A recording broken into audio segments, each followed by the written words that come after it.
graceful and lovely love. Oh,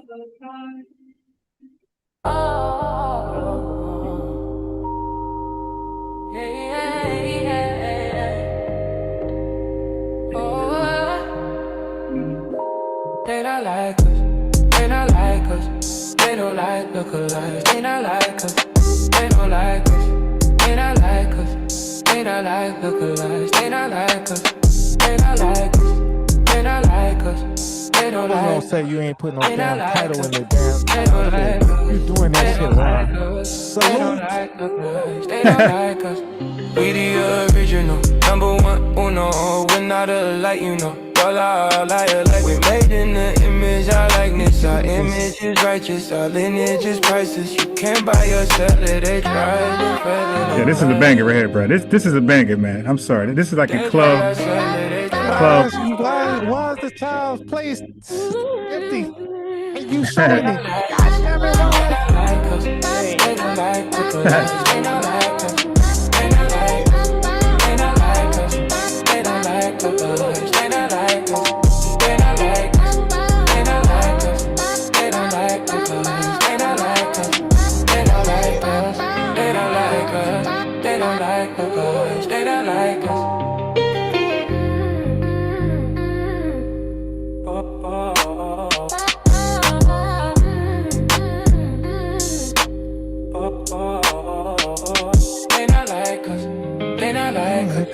They don't like lookalikes. They not like us. They not like us. They not like us. You think Akon was using this 10 years ago? They not like us. Of course. They not like us. Make us go to Africa. You know we don't want to go over there. They don't like us. They're desperate as hell, man. They don't like us. They not Boot like camp, us. Black Feather, number one, uno. Wait. You said y'all know music, right? You said Chicago know music, right? You said that? CRU? Yes, I said that. All right, where I get that bar from right there? Which bar? Right here. We are the original, number one, uno. Where I get that from? I don't know. Yeah, that is a famous line of hip hop. From where? Special Ed. Famous line from where? Special Ed. I got it made. Chicago niggas don't listen to New York niggas. Really? Especially back in the day of tapes. How can you hold me accountable for when niggas had tapes and ColecoVisions? Dang, that's sad. So I should have been communicating with New York folk about how they rap on their tracks. Yeah, I ain't do y'all history with hip hop. Oh yeah, y'all gotta watch. In televisions and ColecoVisions. Yeah, y'all gotta watch. Y'all gotta go watch. Goddamn microphone check or something. The internet. Get your history up. I'm a producer on microphone check, but. All right, well, you need to study that. Learn your history. Let me go back. Let me run this back. Turbo.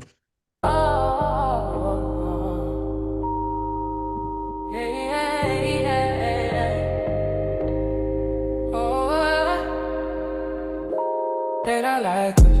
They not like us. They don't like lookalikes. They not like us. They don't like us. They not like us. They not like lookalikes. They not like us. They not like us. They not like us. They don't like lookalikes. They not like us. They don't like us. They don't like us. They don't like lookalikes. They don't like us. We the original, number one, uno. We're not alike, you know. Y'all are liars, like we made in the image, our likeness. Our image is righteous, our lineage is priceless. You can't buy or sell it, they try to They try to sell it, they try. They not like us, they not like us. They don't like lookalikes, they not like us. They not like us, they not like us. They don't like lookalikes, they not like us. They not like us, they not like us. They don't like lookalikes, they not like us. They don't like us, they don't like us. They don't like lookalikes, they not like us.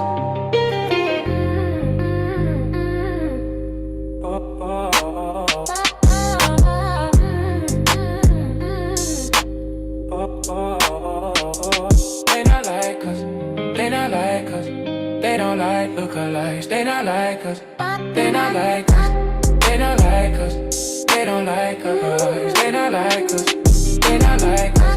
They not like us. They don't like lookalikes. They not like us. They don't like us. They don't like us. They don't like us. They not like us. We the original, number one on the road. We're not out like you know. Y'all are all liars, like we're made in the image and likeness. Our image is righteous, our lineage is priceless. You can't buy or sell it. It's right. Can't ever sell it. It's right.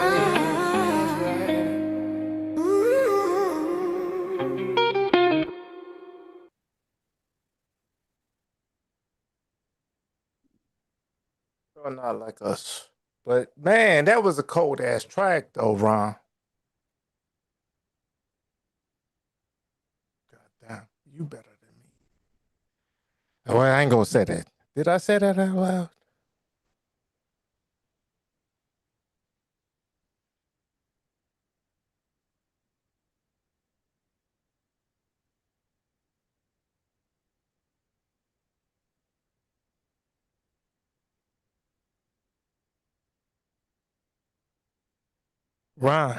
Ron. I cannot hear what you're playing. If you're playing something, I cannot hear it. Oh, damn, I'm talking to mute like I always do. Thank you. And I was saying that this is two CIA agents. The font a little crazy, but y'all get the point.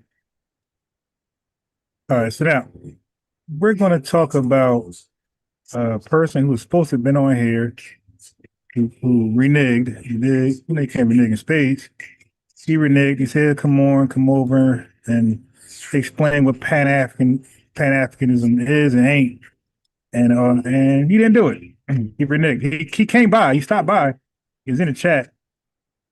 But my man ain't want no smoke with the discussion we were having about Pan-Africanism. But he hopped on another channel and talked shit about us and undermine our major talking points. This is a panel of a bunch of Pan-Africanists, and they invited some FBAs on there. They hand selected some FBAs who actually did a good job. But like they were, bro, CRU, they were too passive. They were very knowledgeable, but they were too passive, yo. They were getting. That sounds like how to be, Ron.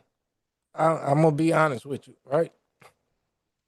I would be a passive FBA sometimes. No, but you can't. But in these, like you can't let them invite you. I would have cooked. Yeah. You can't let them invite you on, and then like they were disrespecting. Then when you go to defend yourself and the lineage, they cut you off again, and then like the brothers are too humble. But so, if I may say, right? Damn, I'm trying to find where you at. All right. So you say, dog, remember how Yusef did me? And I was going in on Yusef and yeah, but the thing is, like, we got to do it like that, but I don't mean we got to do it like that. Yeah, but you had this fake respect. That would be the best thing. Yeah, no, you had this fake respect thing. It's like, dude, respect is earned and is given. So it don't matter how old you are or how young you are. If you're not respectful, you're not obligated to, respect the other person. Just like Tyree did Professor Smalls, right? But it's always the same energy. And sometimes we might give mercy because we want to. We feel like we should. But it's not obligated, bro. Like respect is mercy. earned. Yes, you're correct. Mercy is definitely not obligated, right? No. You know, right. Like I swear I'll be on your channel. All right, hold on. Let me start the video so we never start. Right. I would like to hear from you. Are you shutting me down, sir? No, go ahead, Tom.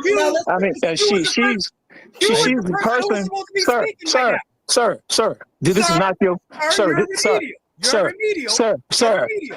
remedial. I heard what you said. Hey, listen, Zion, okay, listen. It was nonsense. Q was actually next, so I'm not gonna lie. Q was. Okay, now she's the host. Like she's Pan-Africanist, weird woman, like completely biased, bro. Disrespect. She's supposed to be FBA. Just kept favoring these goddamn Jamaican tethers, these African tethers, and these bonehead Pan-Africanists. Like she just kept, it was like so one-sided. It was like really disgusting. Like to be a so-called host, a mediator, and have a one-sided show like this. Now the FBA guy can't defend himself. Oh, Q was next. Now Q is the guy. That's Q Butter. That's the guy who's afraid to show up over here. Yeah, that's what I was asking. Hold on, Ron. He Hold was on, Ron. that was No, Russ. let me play the video because it's a long video. So it's about an hour. So let's get this out the No, way. I just didn't know what it was on. Yeah. Oh, it's on. It's Q Butter and a bunch of Pan-Africanists Like you addressing gotta let me Professor. know what's going on the stairs right here. Oh Like, no, I don't know. It's like, somebody. I That's don't somebody. know. No, that's I somebody. don't even All know. right, let me play the video. All right, mute. Go ahead, Q. It's cool. Let him go. Let him go, Zion. You gotta get emotional. It's cool. Let him go. Go ahead, Thomas. Go ahead, Thomas. Sir, you are a female. You getting upset? Stop it. Nope. Go and make your point. Don't attack nobody on the panel. See who the No, bitch listen, is. Zion, chill out, bro. Chill. Say that to my face and see who the bitch Zion, chill, bro. Yeah. My hands It's still too do much. everything. We need some females up here. It's too much balls and stuff up here. A bunch of extra Sir, niggas up here. listen, sir. You upset? Support you. And the thing is, in his here. That's all I'm saying. That respect. And I listened to that African guy on here earlier. All he did was come on this program to disrupt. He came to say disrupt. something to the elder? That sound like Daniel. Daniel cooking. 2025. Most of the Black independent. So my Pan-Africans and Black nationalists. So this Q Butter right here speaking. Like he got this fake, passive aggressive, this fake deceptive. Let's all get along. Pan-Africanists, FBA, we are one. Listen to this fool. I personally feel like we're trying to stay out of the conversation. They shooting at us, but it's just Black folks trying to figure themselves out. And I think we just got to stay out of the conversation. Just let them say what they got to say. Like there's nothing you can say. If you remove Pan-Africanism in 2025, most of the Black independent schools in America were created by Pan-Africans right now. He's saying Black folks wait. separate than Africans. Reality, hold on. He just said that shit. Reality, hold on, brother. Yeah, you had a whole show earlier. Let me cook. Hey, what he said was most of the independent schools will crash and burn if Pan-Africanism left. They should crash and burn. What the hell are you talking about? They're teaching Pan-Africanism. Bullshit fake history, how to kiss African ass all day long, how to, make race-based reparation claims. Yeah, that Marcus Garvey prays Umar is going to build a school one day. Yes, those independent schools need to go. Where's the state regulation? Like, where's the state test for these schools? Like, let's show these independent school results from state tests. Like, how good are these kids doing in school? Are they up to the peers in public schools? 56% of Americans cannot read above a 6th grade level. I'm still here, Ron. I'm just in the background, bro. I'm letting you start by, brother. All right. So how that sound about our state level shit? Yeah. So my thing is he's doing a pity thing, right? He's doing a pity thing. I'm talking a little loud. I gotta take an earphone out. He's doing a pity thing. If Pan-African go away tomorrow, then these independent bullshit schools will go away too. They need to go away. They're miseducating whoever they're miseducating. Tethers I'm going against my parents FBAs. while saying this shit. Hold up, bro. You gotta mute up. I'm really going against my parents saying this shit, Ron. My parents do this shit. Yeah, you gotta mute up. Just got to stay out of the conversation. Just let them say what they got to say. Like there's nothing you can say. If you remove Pan-Africanism in 2025, most of the Black independent schools in America were created by Pan-Africans. Right. Hey, now listen to how he misused Black. Now I want y'all to put y'all on game. Hey, look, yeah, we will, but let me put y'all on game. Race. Black is used as a race in America. Unless a Black American is saying Black. We are speaking of a Black American, somebody who has U.S. chattel slavery lineage and ethnogenesis in America. When non-FBA say Black, they're using it in a racial definition, a racial way, a racial context. So this guy, what he does is this. He uses race. He uses Black as a race, but he disguises it in his language like he's using it as an ethnonym. But the whole time it's inclusive to every immigrant here, first gen, second gen, third, that has African ancestry. So watch this guy. So he said the Black school. Now when he says Black, keep in mind, that's not FBA, that's immigrant alike. It could be FBA, it could Jamaican, be immigrant. Barbados, whatever. All that. When he uses Black, matter of fact, when most people use Black, that's not FBA. They are not using it as the lineage. They are using it as race-based bullshit, like a whole bunch of people from Africa. All right. So one more time. Using So his skin color. yeah, it's like a descriptive term, not as a proper noun how we will use it. We just got to stay out of the conversation. Just let them say what they got to say. Like there's nothing you can say if you remove Pan-Africanism in 2025. Most of the black independence. See, black independent, brother. That means nothing over here, bro. And no sympathy over here, man. Those bullshit nothing burgers need to go. Schools in America were created by deported right now. Right, and they're created all by Pan-African. Yeah. Wait. What did he say last? Independent schools in America were created by Pan-Africans right now. Right, and they need to go right along with that. No, he's lying. No. Look. No, he's talking, bro. He's talking about the home. I know he's talking about because he got one, a bullshit school where it's in the basement. It's not like they call it a school, but it's not really a school. Just they so-called teach there, but it's not like a credible accredited school. They're calling like their mom teaching people in the kitchen, like my daddy's the garage. My daddy went to school. Hockey got a school. All right, let's go. I'm trying to. I don't know if you know who he is, but my chat know he is. So I'm trying to. Don't forget, there's a listening chat that want to know about. I've been on screen with him for damn 3 years. Right. So you gotta let me narrate the way I would normally narrate. Right. This is the reaction. Right. This is Ron reaction. It's your channel. It's not about my channel. Okay, it was y'all channel about an hour ago, 2 hours ago. It was y'all was rocking. But right now we got the reaction. Was asleep, but anyway. No, I wasn't asleep. I was messing with. No, I was listening to everything. You was doing daddy business. No, I'm just messing with you. I'm just messing with you, Ron. All right, go on mute. Go on mute so we can get this. Because what I like to do with my shows, I like to make them replayable. So I don't want the show to be tainted where it's not replayable. Most of the active reparation speakers who are on the floor are Pan-Africans. Some of the top programs in the country. Right, so this is Cap right here. Scholastically speaking and business speaking is ran by Pan-Africans. You know what I'm saying? We do need to step our game up, and I think giving an ear. No. Step your game up, dude. Is over. You need to don't step your game up. You need to step off. You need to step away. To the FBA people who call. Oh, Martin Lawrence would say, "Get the stepping." Themselves FBAs should be what it is. They're gonna attack Pan-Africanism because it has. No, we don't attack Pan-Africanism, bro. We call it where we sit, man. It's not attacking. You know what's funny? That when they address us, they're critiquing us, right? They're showing us a different side, right? They're creating balance. That's what they do when they speak on us, right? When we speak on them, it's always attacking. Like it's seen as some aggression. Call themselves FBAs should be what it is. They're gonna attack Pan-Africanism because it has the word African in it. But the reality, he said, because it has the word African in it. That's the only reason why we criticize Pan-Africanism, because the word Africa is there. And this is why this guy will never call in. And if he does call in, let me add to that. If he does call in, he'll behave like the guy with the infomercial that was promoting Red Bull or Red Dog, whatever he was doing. JJ. That's how he will call in. So he'll call in, but it won't be in the spirit of dialogue and engaging, asking questions, answering questions. I already know he's gonna come with. He's gonna come with a whole bunch of weird questions. You'll hear them. Is that just it's nothing?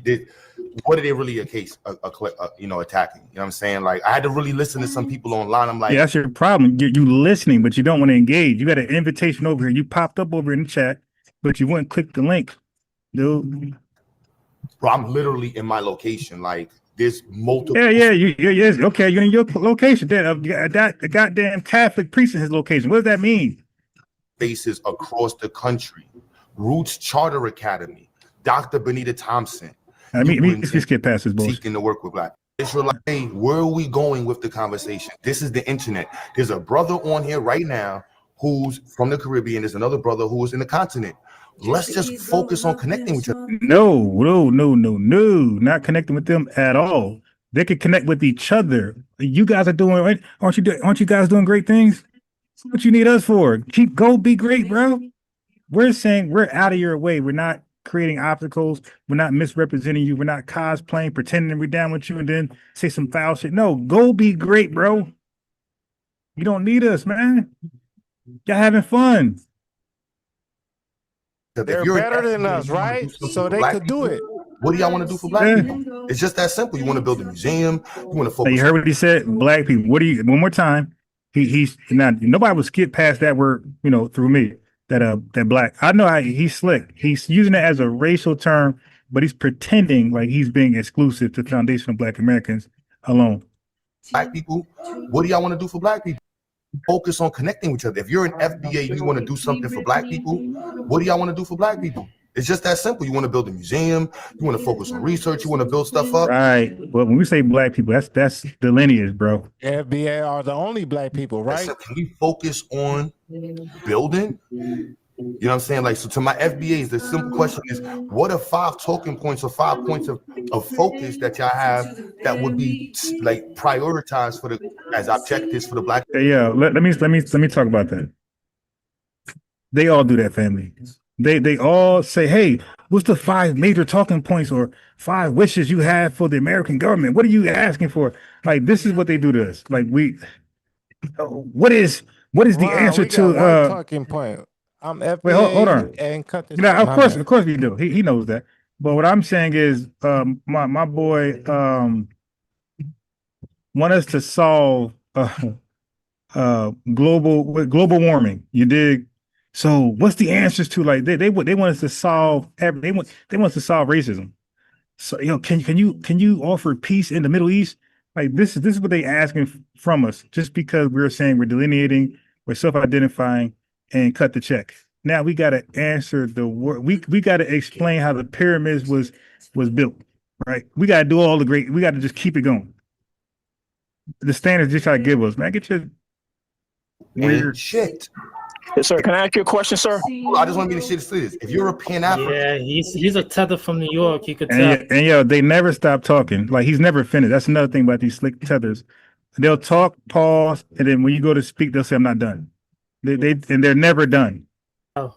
If you're a black person, maybe first generation. I'm sorry, I just want to make it clear. So if you're Ebonics your second language. Yo, Genesis, you gotta mute. No, I'm not even. He just wants attention. Like, this is what children do. He's not somebody that was like. Sir, I don't understand. But it's people that could gain. Can I finish my point respectfully? So if you're a Pan-African, they never finished. Now he just said, "What is your 5 talking points?" That was the question, right?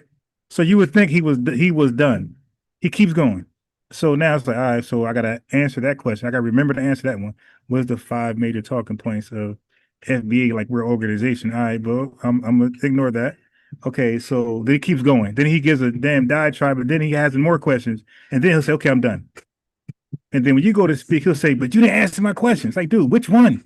You said 50 in 10 minutes. I could gain from the conversation, bro. You're a Pan-African and you don't have nothing to show. You don't have nothing to build with. You're no one else to talk to. What the fuck you mean we ain't got shit to show? Nigga, we got whole pyramids older than Africa.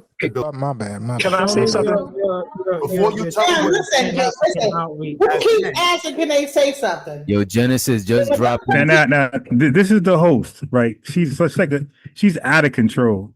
Who keeps saying, can they say something? And believe me, she's only saying that to an FBA person. They got all type of people here, and as you can see, it's chaotic, right? And they're talking over each other. But only the FBAs, she got to, like, discipline in front of everybody. Let's listen to this. Listen to this craziness. Can they say something? I'm gonna drop you off the goddamn panel. Just drop him till it's Because wait till he finish and then say something. Can he finish? But that's the thing. He's never finished. He's going to keep saying, "Let me finish," every time somebody go to respond to what he just said. Yeah. Can he finish what he's saying? You're saying something while he's saying something. Can I say something? Come on, y'all. You are triggered, man. I'm getting cussed out. And he's going to do it the one she's defending, because they're all Pan-Africanists, but he's going to do it the entire time. Watch. When people's talking, the dude Q Butter, we got to give him a new name. We gotta give him a new name. Clueless Butter, or no, I can't believe it. Q, I can't believe it's not Butter. This guy is going to cut everybody off mid sentence, and she's going to be quiet. Is he Wisconsin's finest? Goddamn it, Ron. Huh? He's Wisconsin's finest milk in America. God damn it, stop it, Ryan. You better. Because I'd stop Zion. He mad at me. He don't want to talk to me. I'm like, bro. Oh my God. Why is now, that? Look at this woman. She just want to be heard. She can't contribute at all to the conversation, but it's her show. She's the host, and she just want to be heard. Like earlier, y'all were having a great time, right? I didn't butt in just to, hey, everybody. I was quiet. Y'all guys was cooking, having fun, talking about everything I was talking about. It's quiet. Y'all was talking Chicago stuff. I was just quiet. But she can't do that. She got to make herself known. Hey, everybody, remember me? People need to listen. Listening. Still going. Finish. Let them finish, bro. You keep saying that. You let them finish. So I let Africans say whatever. She's still going. Focusing on in the community. Hey, Ron. Pan-Africans, what do y'all bring to the table? Hey, Ron, Continental Africans. I gotta go, bro. All right. Okay. I thank you for letting me up on here. Shout out to Shout out to Truth Be Told. Hey, if you want to chop it up with Jamaican American Tether Dream, let me know, man. Man, one of my best friends is Trinidadian. I'm hoping he don't get deported. I just met his mom. I just seen his mom the other day. Is he illegal? No, he's a citizen. Okay, so why wait, bro? Talking crazy about us because they can get denaturalized. Yeah, but listen, man. Right now, naturalization is a thing.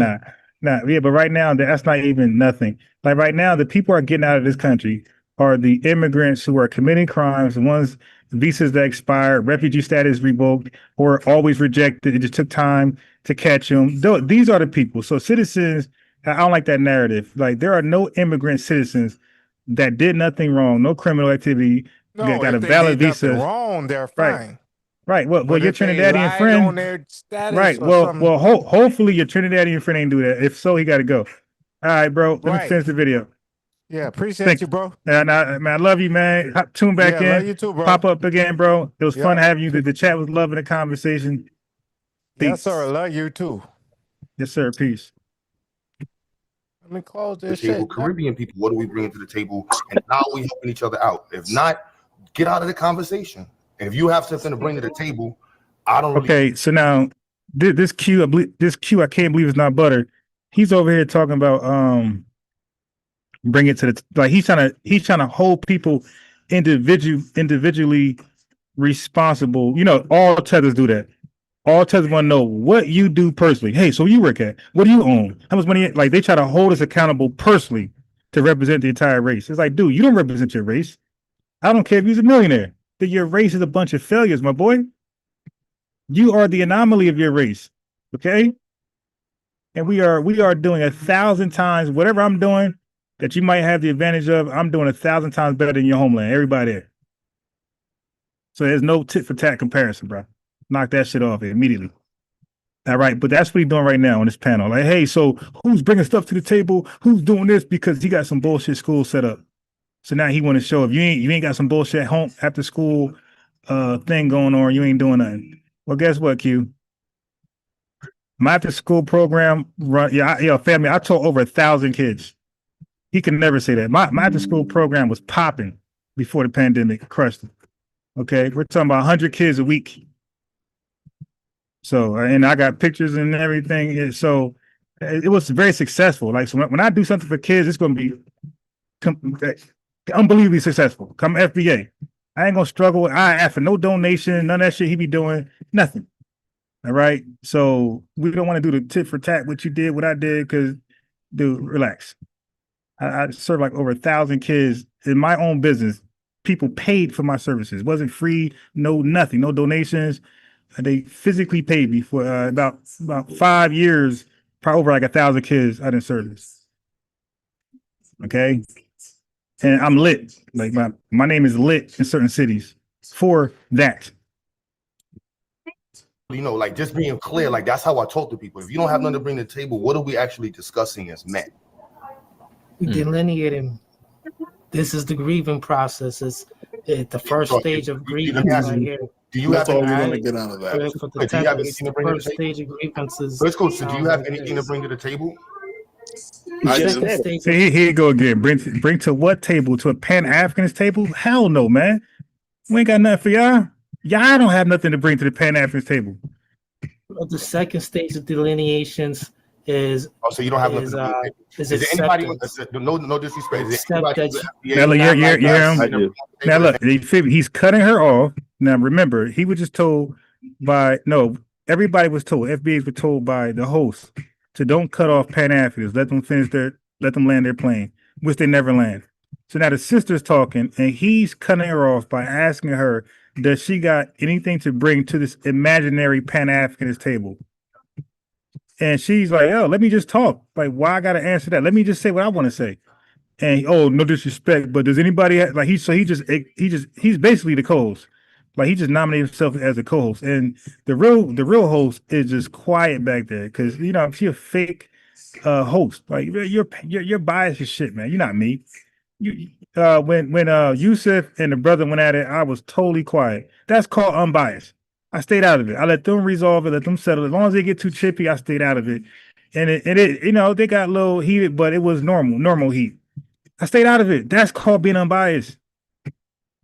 They worked it out. But this woman lets this guy cut everybody off while she remains quiet. But let an FBA just burp. Hey, be quiet. Anybody who claims to be an FBA who has something to bring to the table. Yeah, I'm FBA and I have something to bring to the table. Peace, King. All right, so my background is in data analytics with a concentration in monetary policy and investment banking.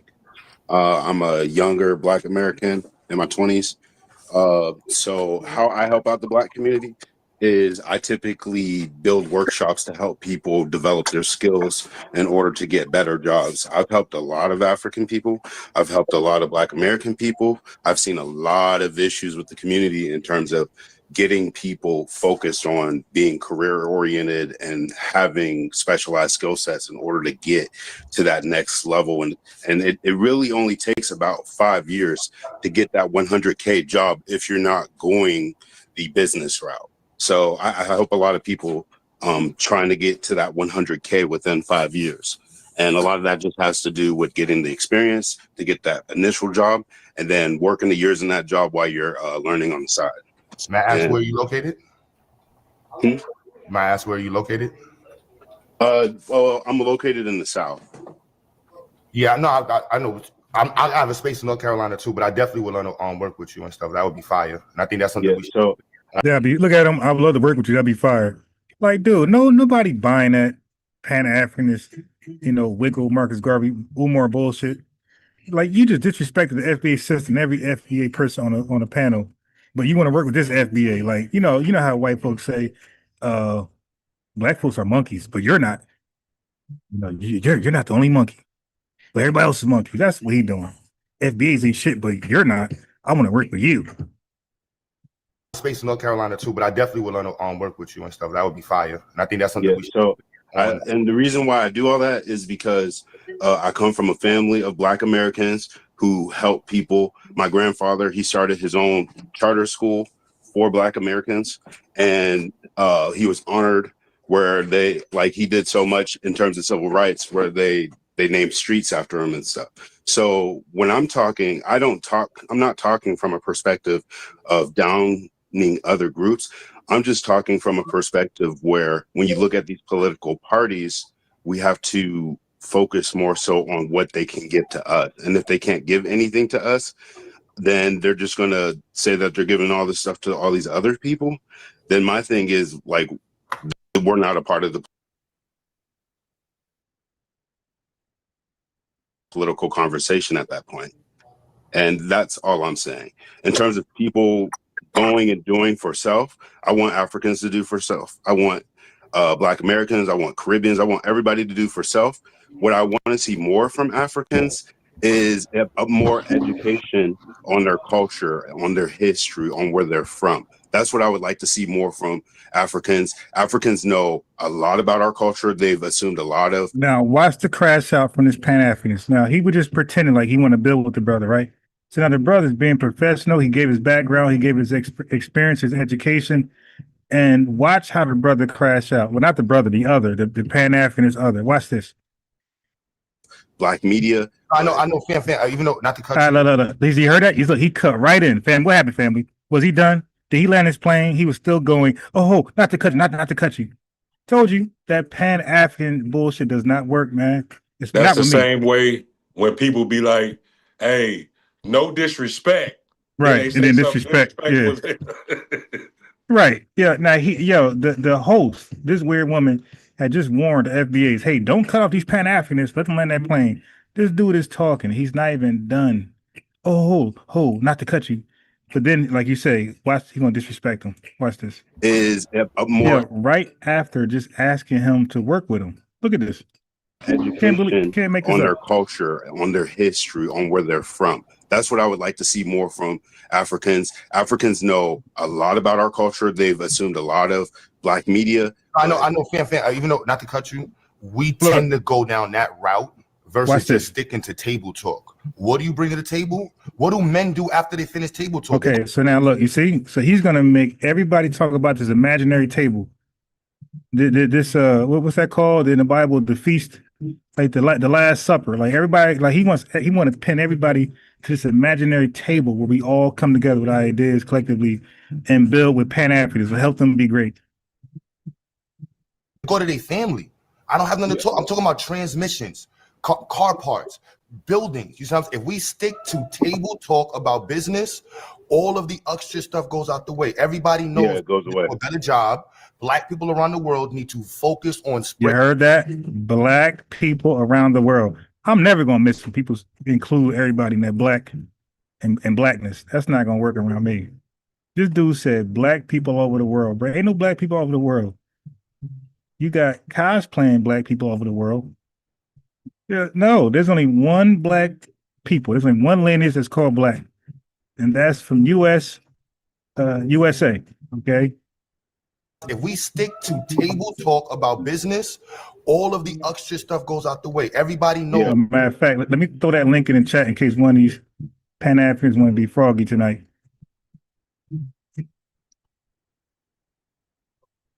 Hey, yeah, I got StreamYard too. I should have used StreamYard because I don't think anybody's gonna call in this late. It goes away. For a better job. Black people around the world need to focus on spreading their history. Now, look, he's gonna tell. Look, spreading their history. What else? Connecting and focus on business. These are standards that every single competent adult knows. But us bringing stuff to the table, your family's charter school, the stuff that you're doing, that is what every Pan-African and Black nationalist, everybody wants to hear about. That your history gets caught up in the conversations about nothing versus highlighting your grandfather's accomplishments versus highlighting your political astute. All right, now you see why he'll never come over here because he realized when he came over here, he can never talk that long. Like, dude, you're just saying a bunch of shit, bro. Versus highlighting your degrees. That's the focus. And I hear Pan-Africans get caught up in everything else but saying this is the priority in the conversation. It's just that simple. Yeah, and that's it's that simple. Now he got all the answers, Sway. Ain't do shit in 200 years, but now he figured it out now. Give him one more chance, Biggie. Priority. My thing is I want everyone to become more educated. I mostly focus on younger generation, people between the ages of 22 to. All right, so you see that? So the professional FBA man just canceled him out. He said, "Yeah, I'm only want to talk to the youth, man. I ain't really talk, man. Talk to you old coons, cute butter."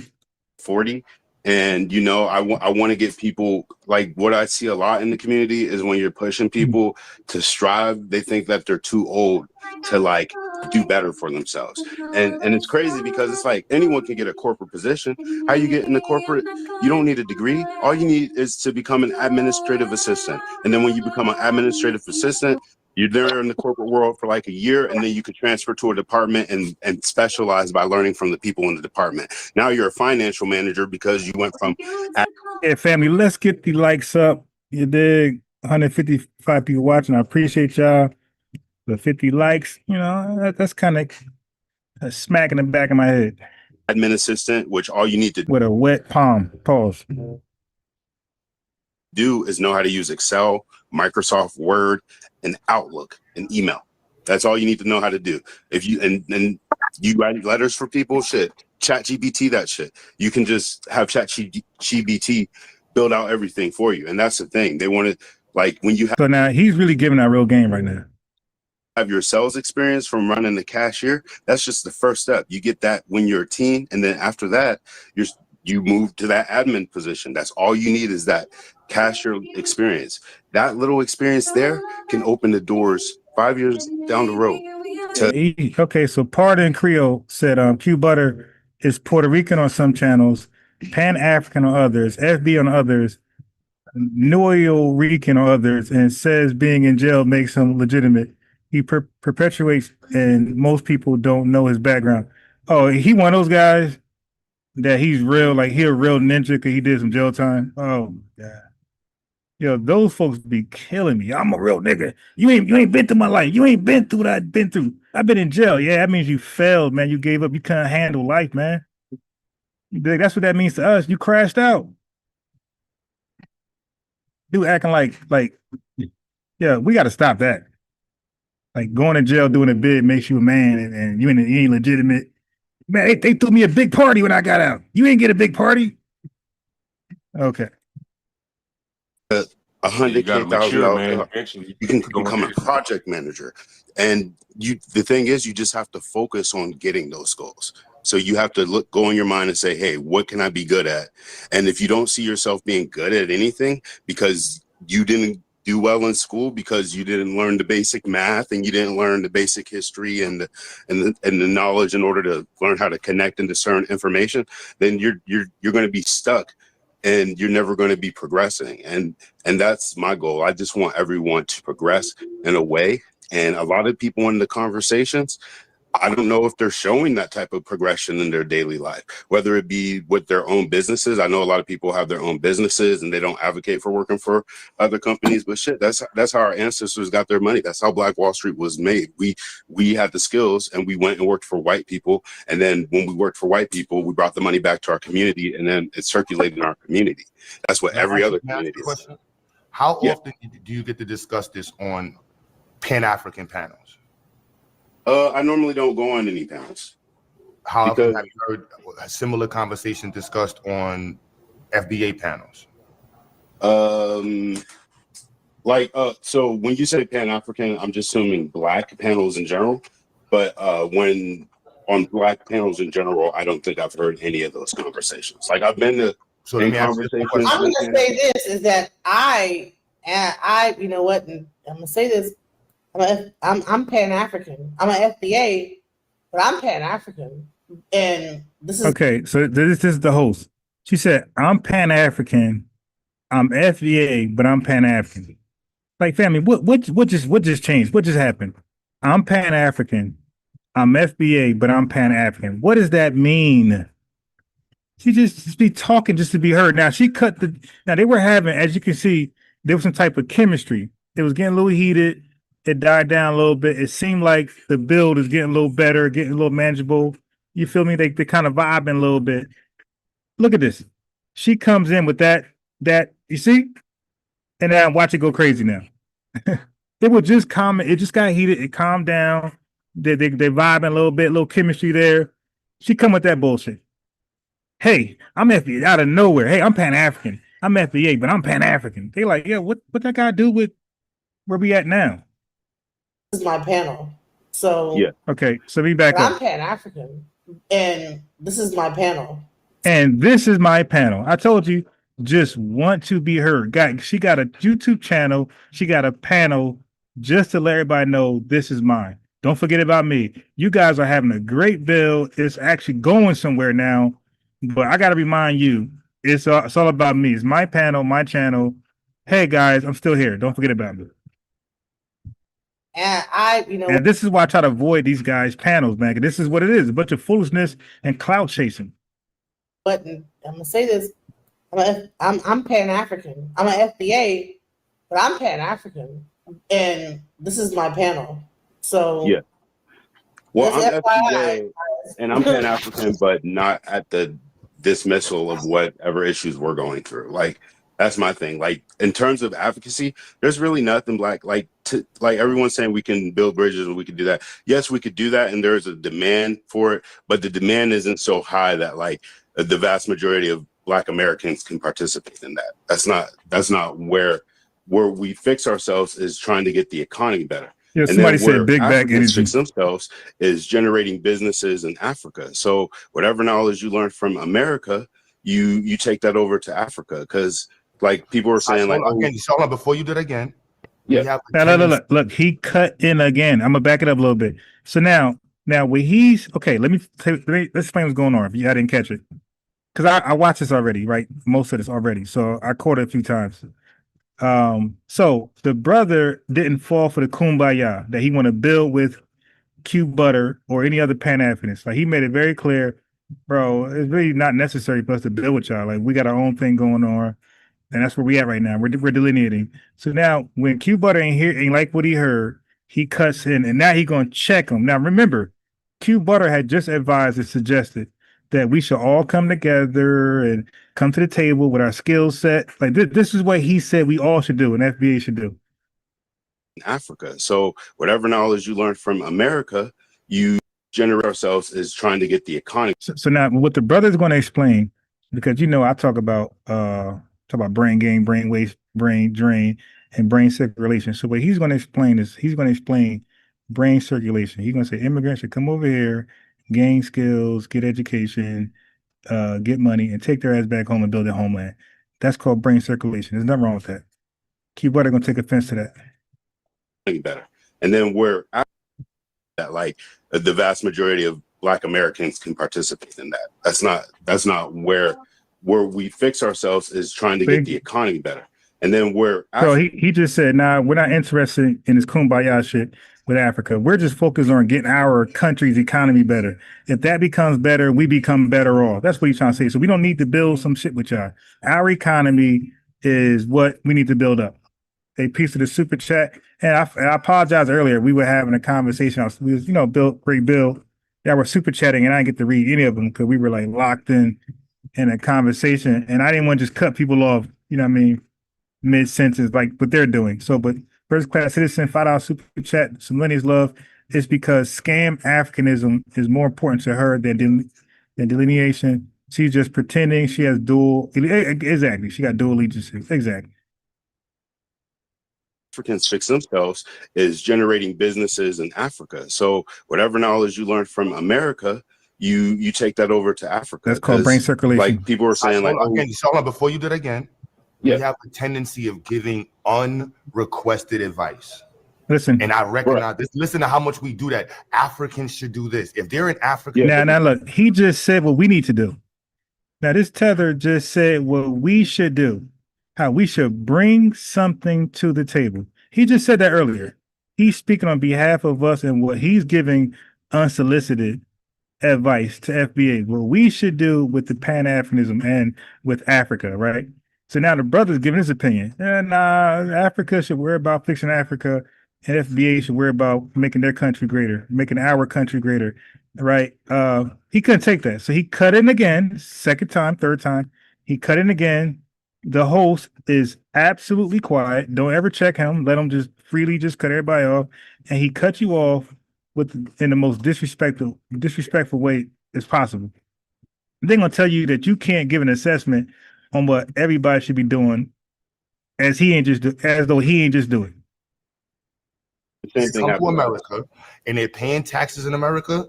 They're an American by taxes. You know what I'm saying? If they're like, and then when they start doing this, yeah, what the hell? He said, if they're in America, then they're paying America by taxes, but they also giving remittances back to their country. So what are you talking about? The money is not really all. The money is not sitting here circulating, making the economy better. It's leaving, and it's going to their homeland, to the hands of lazy bastards who won't work for their money. They're sitting home and they're getting free remittances. It's just unpaid labor, like unearned labor. That's what remittances is. When people send back remittances back to their countries, people are sitting on their ass with their hand out. They're panhandling. That's all it is.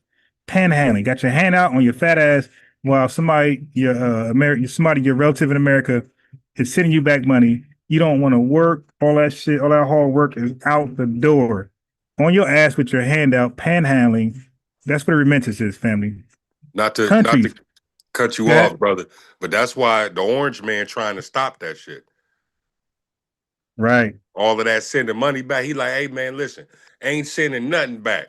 He like, bro, if Americans who live overseas in another country still got to pay taxes, damn it, you got to pay taxes on the money that you made here too. Ain't no sending nothing out. Yep. Gotta check them. And then, like I said, like countries don't like that because it doesn't incentivize their citizens to work. Why work? I can sit on my lazy ass and get free money just because I got a relative or a husband or a wife in America or Canada or UK. You know what I mean? So it sends the wrong message. Sit on my fat ass and just wait for they send the money. Like they don't. That's why the countries cannot be great because of remittance. Like you look it up. Like countries hate remittance, and they hate immigration. They hate when their people leave and never come back. Same thing. Black Americans need to do this. Everybody needs to just stop giving unsolicited advice. Now he just said everybody should stop giving unsolicited advice when his dumb ass just gave it not too long ago. Remember the car parts transmission? Remember all that? Bro, you just gave unsolicited advice and this imaginary table. I think if a person isn't doing that, then I'm going to judge their moral character. No, I'm just saying the unsolicited advice is if you just listen to the conversations, how often both sides do it. Like I was just jumping in the comment because I was like, yo, there's some dope people in the chat. Look, you see, now he's gaslighting. There's dope people. See, now he just was aggressive and shit, disrespectful, cut folks off. And now, hey, man, I'm just saying, it's dope people in the chat. And we need to look, yo, he got the scam shuffle down pack, yo. The gift of gab. Look how fast he switched to like, yo, we all cool. You dope. After disrespecting the brother. Judge their moral character. No, I'm just saying the unsolicited advice is if you just listen to the conversations, how often both sides do it. My bad. I was just jumping in the comment because I was like, yo, there's some dope people in the chat. And we spent a lot of time focusing on everything but the dope people. Like you're really dope at what you're saying, bro. Like, don't even worry about that. Just keep being dope. You know what I'm saying? If people are going to want to work with you, you're going to have Africans that want to work with you, Jamaicans, Caribbeans. Bro, you don't want them. Everybody, look, he's saying everybody but white folks or Mexicans or Hispanic. Look, Caribbeans, the whole Pan-African, every country, every island. They all want to work with you. But nobody's looking for that. Bro, come on. People from around the country because you're dope. How come they don't want to work hard in their own countries? You see what he's talking about? Again, he has not brought a discussion to the table. But answer the question though. How come they don't work hard in their own country? This is why he keeps going. If we keep the table talk conversation, how do we increase the economic space for Black Americans? You gave us an answer for that. Remember, when he says Black and Black Americans, he's talking about everybody in America who could check that box that says Black or African American. He's not talking to the lineage family. Don't fall for the Pan-African shuffle. You got the Bureau of Labor Statistics. You got to see where the projected demand for the different jobs are, and then we got to promote those jobs in our communities. For the members of our community who are distracted and they're unable to obtain higher education or do things like that, they're gonna have to become electricians and there's programs in every state where if you don't have any skills or anything, you can just go become an electrician apprentice, and after 5 years you can just start up your own electrician company, and cut you off. You have a company where you're bringing in apprentices, you're all a part of the union, and now you're increasing the amount of Black electricians within the area. Yo, are you familiar real quick with NSER?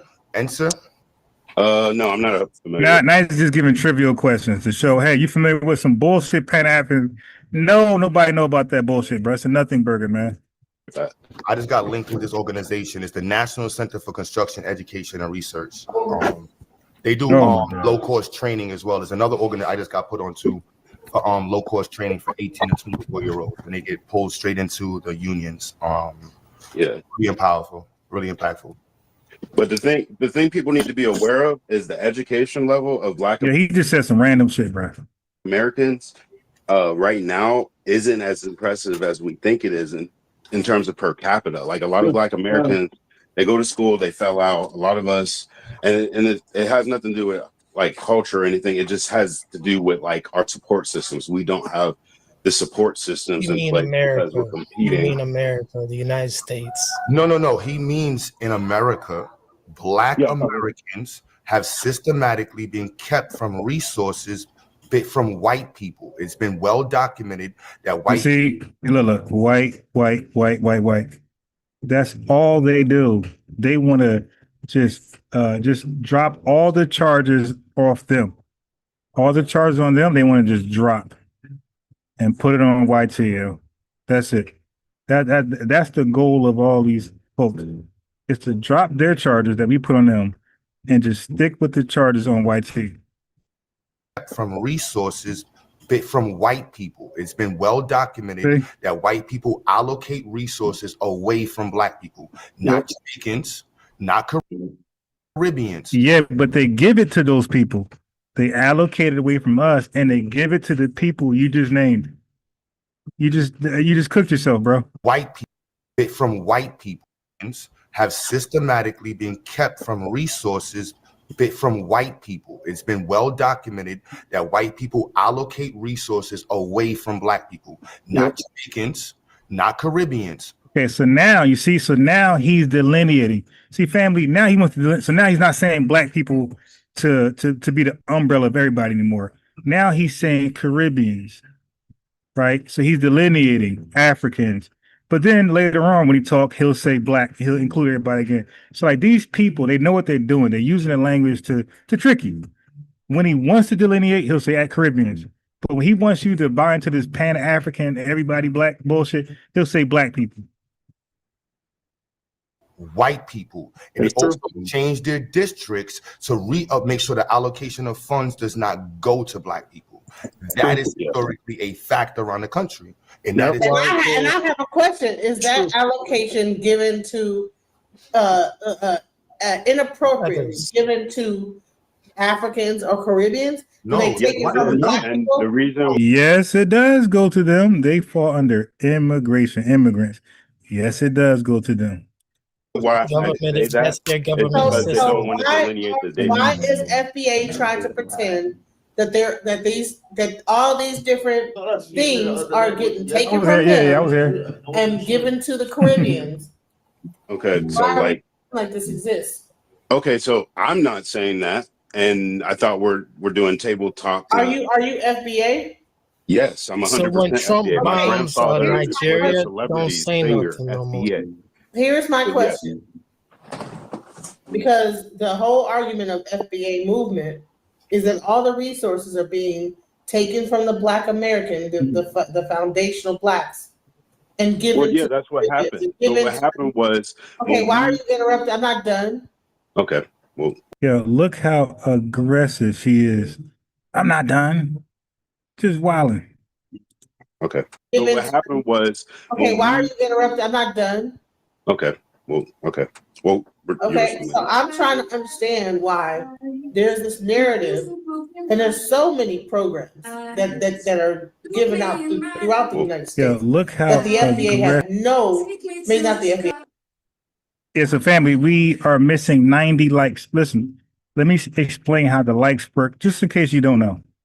The more likes we get, the more this video, this live right now, goes into people algorithm as a suggestion to watch. Sometimes people don't know what to watch. They go on YouTube, they're looking for stuff. And you see the thumbnails pretty catchy. It's a catchy eye opener. Do you see the topic or the title of the topic? Like people, that catch people's eyes. If you like the video, it's 170 people here. Just like, who said that? Just like, who said that? Fresh always said it. If you like the button, if everybody like the button or near everybody like the button, we'll have 250 or plus in here. Every time the like button goes up, as you can see, it'd be 200, 300, 400. At one point, who was here long enough to remember we had like 400 people live, like almost every time we went live, like 300 to 400 people. That was like the normal. But people stopped liking the button, so the channel stopped being a suggested channel, suggested video, and we're back here. Like the button, and you'll see more of our family tune in, embrace with us, even hop on. Look who hopped on today. People, we already know CRU, but the other guys, first time meeting them. Truth be told, and Issa, they hopped on because of that like button being pushed. All right, bro. Have a good night. Hey, Ron. Yes, sir. No, this is my main that I'm on live with you now. That's my main account. You know what I'm saying? My other phone is my other accounts. Like I got like 4, 5 phones, like old phones that I use. Okay, yeah. And I made a different, you know what I'm saying, not Facebook, YouTube account on each one. So all my favorite creators, got you. You get 4, 5 likes just for me. Okay, I got you. Right. Appreciate that. On my other account, you probably know I'm known as Blackamore Friedman. Oh, I remember. Yeah. Yeah, you know what I'm saying? That's just my other phone. But you made me a mod on my other phone too, the Mo Man 24. Oh yeah. That means you really consistent, right? Yeah. If I mod all your names, that means you're consistent and you're on code. Yeah, all right, go ahead, continue to stir fry, brother. I'm hungry. Yes. So liking the button is that important, man. So for me, I value likes more than donations, like super chats and Cash App donations. You know, the Cash App is there, but I appreciate likes more than money. Okay, and I appreciate it more than subscriptions. I wouldn't even care if people just came over here and just liked the button and didn't even subscribe. I wouldn't even care. That's how much I value. I know what likes can do. I asked Google AI, I asked ChatGPT. It's all about likes. Your channel is successful by how many likes you get per, live viewers. $4.99 super chat by the Jerks from Jersey said, "Don't be a tether and smash the like button." Facts. So yeah, man, hit that like button. Let's get it up there. Let's get the family in here. And haters will come along with them. We want that. We want them to click that link and get embarrassed. But we're gonna educate them. We ain't gonna just, just beat the demon. We're gonna teach the demon. The Caribbeans have no access to because they're not American citizens. They might not have a business structure. So this woman right here, she was. I'm gonna find. Listen, family, I'm gonna find. It was like, oh my God, it's probably beginning of summertime. But she popped up over here. She came over here, humble as a goddamn field mouse. Okay, humble, asking questions, passive aggressive, but she was on her best behavior. This woman right here, the host. Ron, yep. My bad for interrupting you, bro. I had to let you know. It's a punk troll in the chat named Donovan, bro, that you probably accidentally gave a wrench to.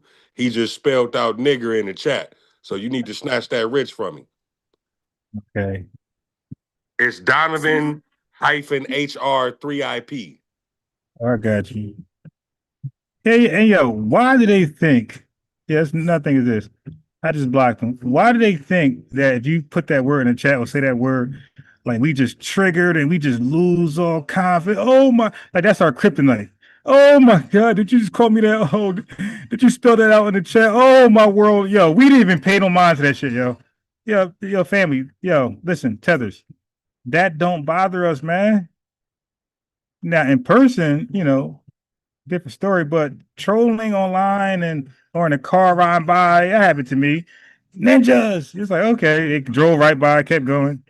Like, yo, that don't work the way y'all, they don't hit the way y'all think it hit. Like actually go and get a business, whatever, to get those things.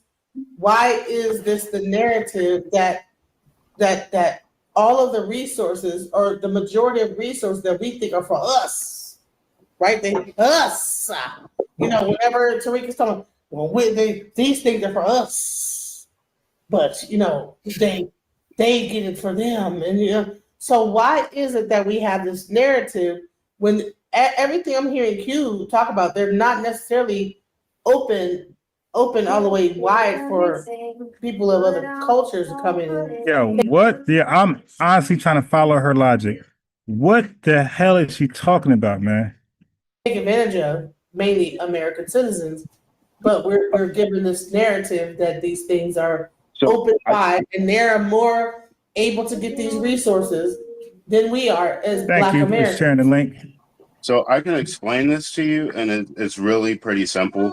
When the Civil Rights Bill was passed, that would have made, if the Civil Rights Bill was passed and they didn't allow any other groups into the country, the Black American economy would be way better today than it would have been if we did bring those groups. The reason why. All right, so you see that? So now he's championed the lineage. He's showing how we would have benefited. Now she claims to be foundation Black American. Clueless Babble, Q Butter, Clueless Babble. He pretends to be one. All right, he's cosplaying. So, but if they both pretend to be foundation Black Americans, and what he's saying, if it's true, like, hey man, if they would have got nobody in here, and only we benefited from affirmative action and these other programs, we would be much greater. Who would be like, what real foundation Black American be like, nah, I'd rather be worse off. Invite these tethers over here. Like, who does that, man? Yeah. These folks are really like self-destructing for somebody else to level up on purpose. Right, is because after they gave us our civil rights, they applied them not only to us, but they applied them to a bunch of other people who were just coming into the country who were already being backed by like other countries. Your average, like when the civil rights started, your average African immigrant, and I don't want to just single out African immigrants, but your average immigrant in general was around the age of 45. So a lot of them, they either were like single, didn't have kids, or they did have a family at the time, and they came over here. Now, family, everything he's saying is historically factual. Okay, so this brother kind of tight on his information. Everything he's saying is historically fact. Watch how Q Butter ignores all of this and then rage bait him, gaslight him. Watch this. When the civil rights started, your average African immigrant, and I don't want to just single out African immigrants, but your average immigrant in general was around the age of 45. So a lot of them, they either were like single, didn't have kids, or they did have a family at the time. And they came over here because they had vast skill sets. So like, I just want to point out when it comes to the history. And that is called hyper selectivity. I brought that to you, I don't know, over a year now. That term for those people is called hyper selectivity. These are people who were filtered, like they filter their top 10% of these Afro-Caribbean and these African countries. And even like the Asian countries, the Chinese people, Indians, all of them that are allowed to come over legally, they are normally their best educated, best skilled. Still now, that's why they come with H-1B1 visas, tech. These are their most skilled, most educated people. That's why this country is called a brain gain. We gain other countries' brains, their most intellectual people, and their countries are called brain drains. They drain their intellectuals by sending them over here, Canada, UK, and abroad. Okay, so yeah, we are a brain gain country. We only accept legally their student visas, work visas. We accept their brightest, most skilled, most educated, and wealthy.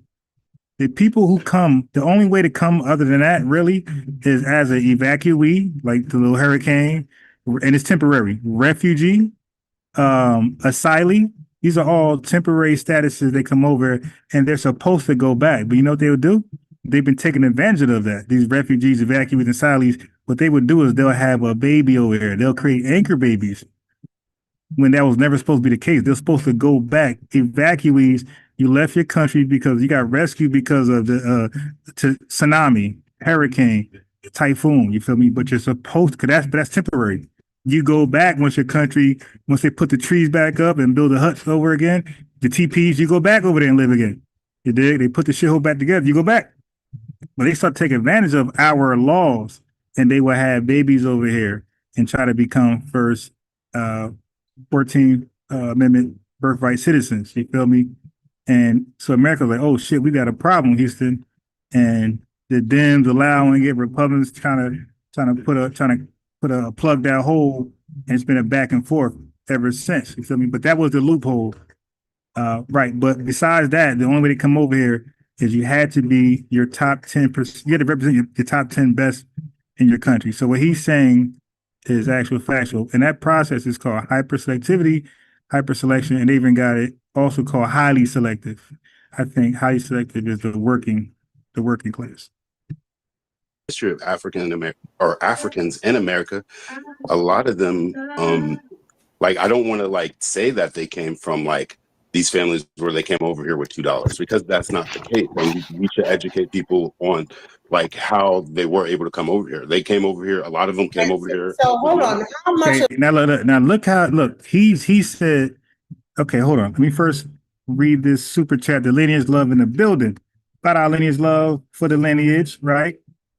She must either have a tether baby daddy or a tether husband to be caping so hard for most of those tethers that were on her panel. The family, unfortunately, that be the case. So when people say Professor Bussy Smalls or Professor Small Hat got a Caribbean wife, that's usually the case. It's usually the case. While they'll go against the lineage so hard. Okay. So many been caught doing that. So now he's spitting facts. Look how she comprehends that. Look at her response. Where they came over here with $2, because that's not the case. So okay, so all he was saying, family, is that the whole I came over here with $1.75 and I went to college. Like he's exposing that's a complete lie. Most of these people come over here wealthy, highly educated, or highly skilled. You're not coming over here with $1. You're coming over here, you're getting assistance, you're getting state assistance, immigration is taking care of you. People are representing you, DACA, all these programs are representing you. You're not coming over here with $2 funding your way through Harvard. Okay, that's not the case. So he's exposing that lie by saying, no, we know how you're getting over here. You're highly selected. You're hyper selected.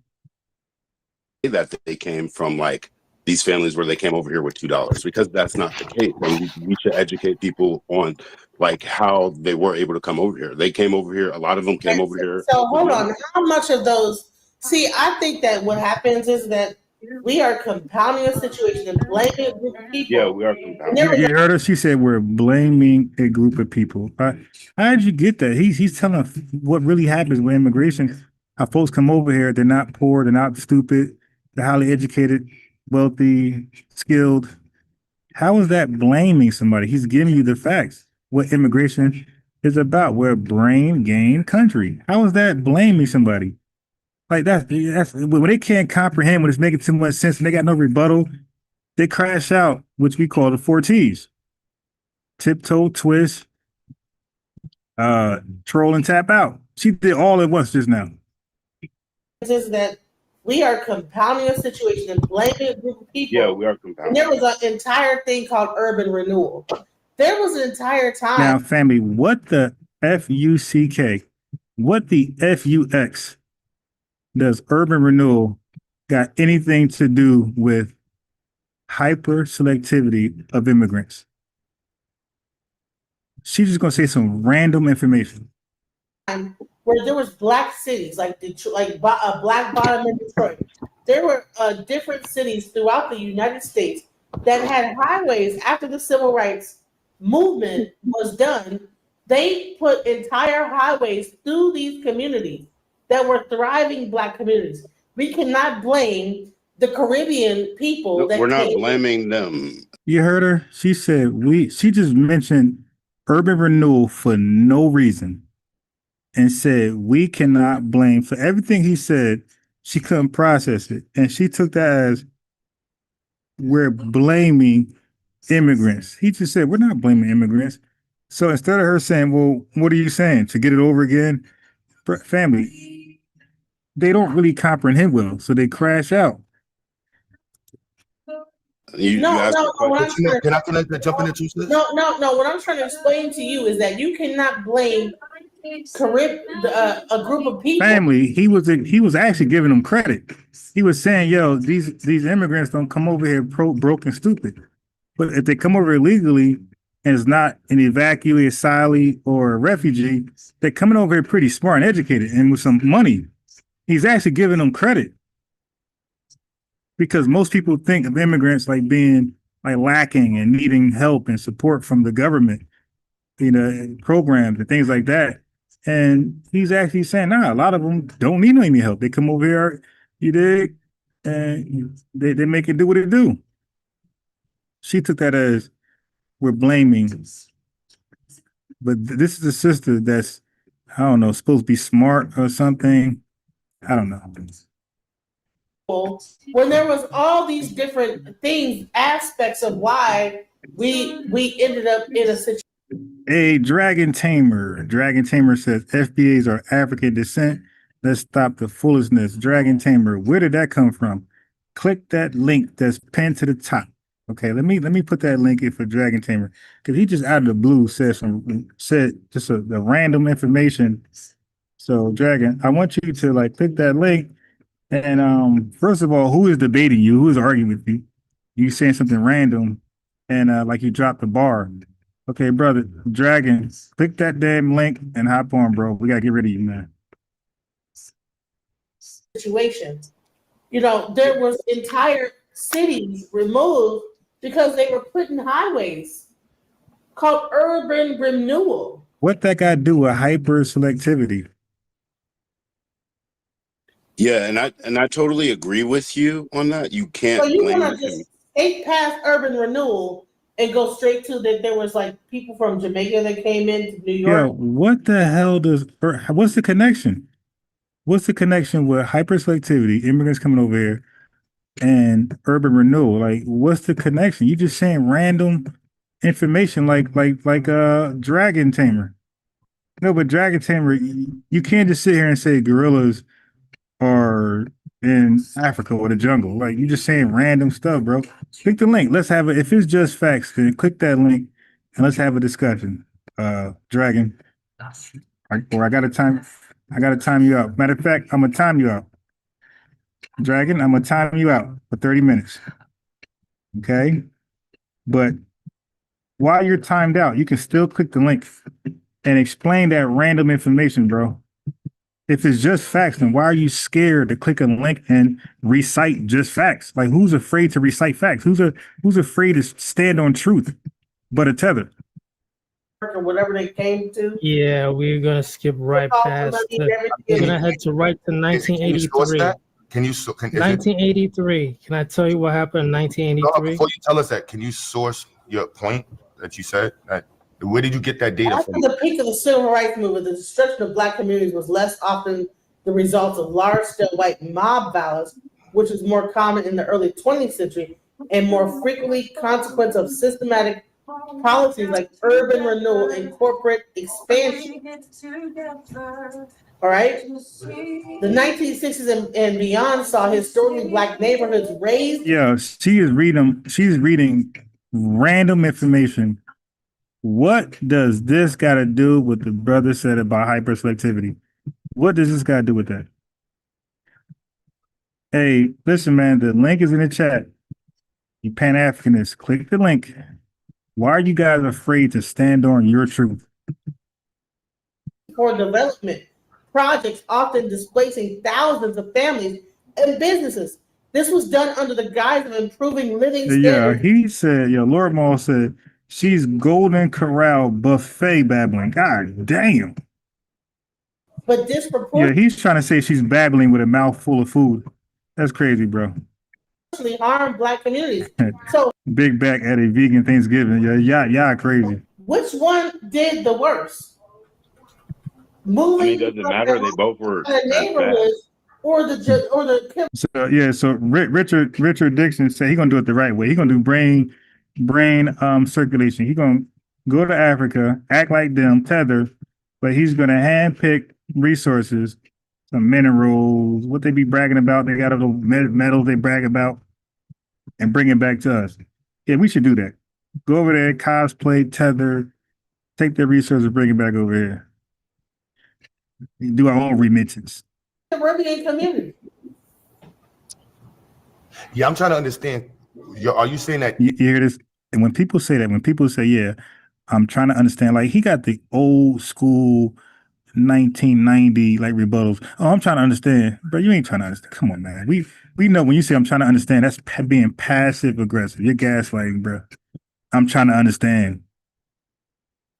Now look, they're gonna ignore everything he said about the immigrants. They don't come over here with just $2. They come over here with some type of education money or skill set. Now they're not gonna speak to that.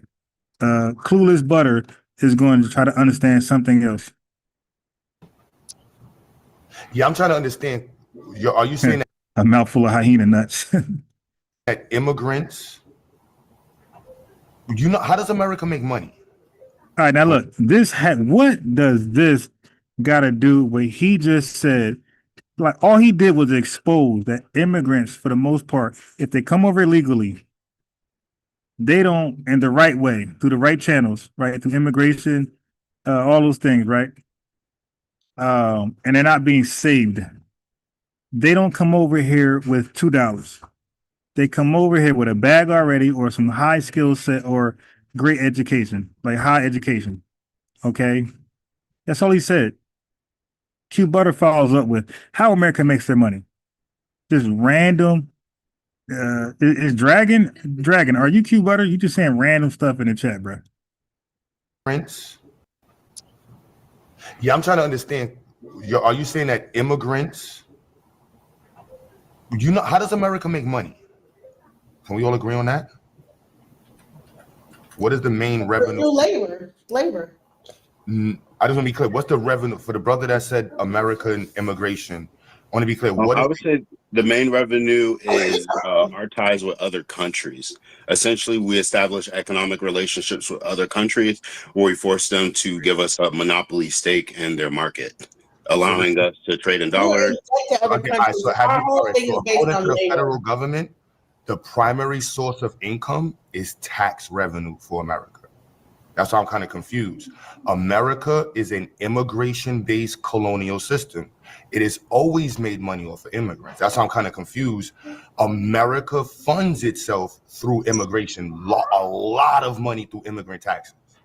So I just want to be clear. So and Black people benefit from the taxes collected from immigrants. So I'm trying to see, do Black people benefit less from taxes collected, or because you said that and did you source that from somewhere that said that immigration is the direct result to Black people's?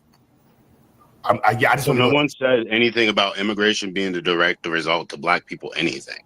No, I'm saying, is there a correlation? I just wonder, did you read that somewhere that there was a correlation? So there is an overrepresentation of immigrants in government programs like affirmative action. Thank you. So let's say if you go to a PWI, which is a white school, if you are Black and then immigrant, then you get more points in terms of the affirmative action quota than a person who is just Black.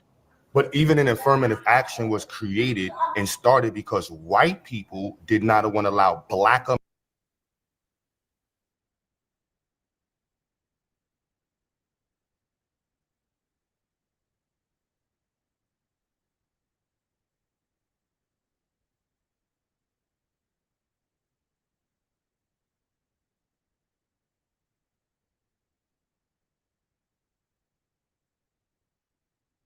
Ron, you muted. Can't hear you. Thank you. Appreciate that. I stay doing that. Hey, Q Butter, I'm gonna give you the advantage, right? I'm gonna be the underdog. You're saying it's white people. You're saying it's white people. They're the most evil. It's their fault. They're the biggest culprit. They're the biggest person to hold accountable. I'm saying no, it's Africans, right? So now let's debate that. Let's debate who is really the person responsible for everything. All right, all of our troubles. You're saying white people. I'm saying Africans. Pick the link. Now, I gave you the advantage, bro. So it sounds like I'm going to lose this one. Click that link, bro. And you can argue how white people are the worst thing that ever happened to Black people. And I'm going to say it's Africans, bro. All right? I gave you a head start. Or any Pan-Africans, click that link. For anybody that don't believe that, click that link and argue how it's white folks over Africans. Let's see. All right. So, family, he just asked, how does America make its money? Now, this question came out of nowhere. So you can't do that over here. And that's what disingenuous Black man tried last night, or was it the morning? I forgot when he called in. And what the infomercial guy did today that was selling Red Bull, whatever he was doing, selling crystal meth, how hyper he was.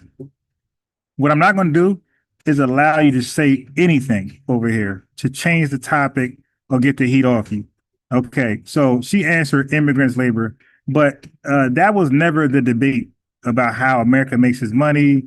And then he pretends that immigration has no negative trade-offs. Like it's just positive. He was arguing that. But the fact is, family, America did not become a superpower before mass immigration policies changed.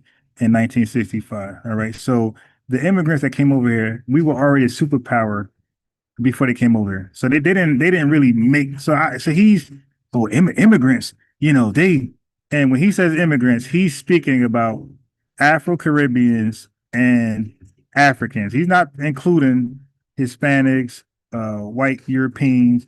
He's not doing that. Okay. He's speaking Afro-Caribbeans and Africans. Okay. But the issue was never whether immigrants exist or did something. That was never the thing. The argument is all over the place, really. But you can't just randomly come in and ask a question about how America makes its money and then make that the new argument. No, it's really about taxes. Okay. So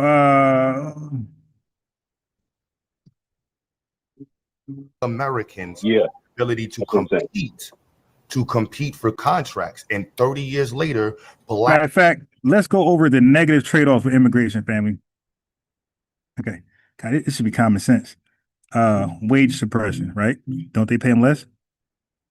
So they can never get that off on us because we had fights. Like the Italians came over here, Philip Randolph, a lot of foundation Black Americans. We fought for minimum wage laws, fight to have unions where companies companies can't take advantage of people, fire us what they want because we don't want to work overtime. But we even had laws for how long you can work. We established laws of how long you can legally work at a job, right? You can't work but so many hours at a job. Like it's illegal to work over, I forgot the hours, maybe 16 hours, I don't know. But there's a cutoff. But that cutoff was not there. We fought for that cutoff. Like they were trying to exploit as much labor from Americans as they can. You dig? Child labor laws. They had kids in there working, 15, 14, 13 years old. Okay, so we fought to establish child labor laws. So all of those things we fought for are being undermined with how they can exploit immigrants. I just said wage suppression, union busting, replacing Black workers in trades, replacing Black workers in service industries, college affirmative action displacement, business grant displacement, public program dilution, resource reallocation away from FBAs and toward incoming immigrant groups. That's the negative trade-off, clueless butter. So these are policy harms, not emotional complaints, bro. So he pretends FBA simply just don't like immigrants, which is a complete lie.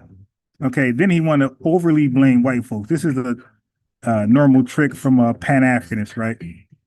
So he wants to pretend. Matter of fact, let him say it first. Black people are still struggling with competing with white people for government contracts. And now the federal government with Trump has even cut down even more Black people's federal, and it's not, so the white people are telling Black Americans, you can't even use your Black card. Yeah, Hey, Tethers, hit the like button, man. We got 52 more likes to get there. And our family gonna pull up because we be pulling up late as hell. Yesterday, man, I had to get off. It was like 130 folks last night by the time I got off. You know what I mean? So we be up late. So we know that the remaining likes, most likely some Pan-Africanists or some Tethers. But go ahead and like it anyway. Like white people to me are the bigger issue than anybody. You see?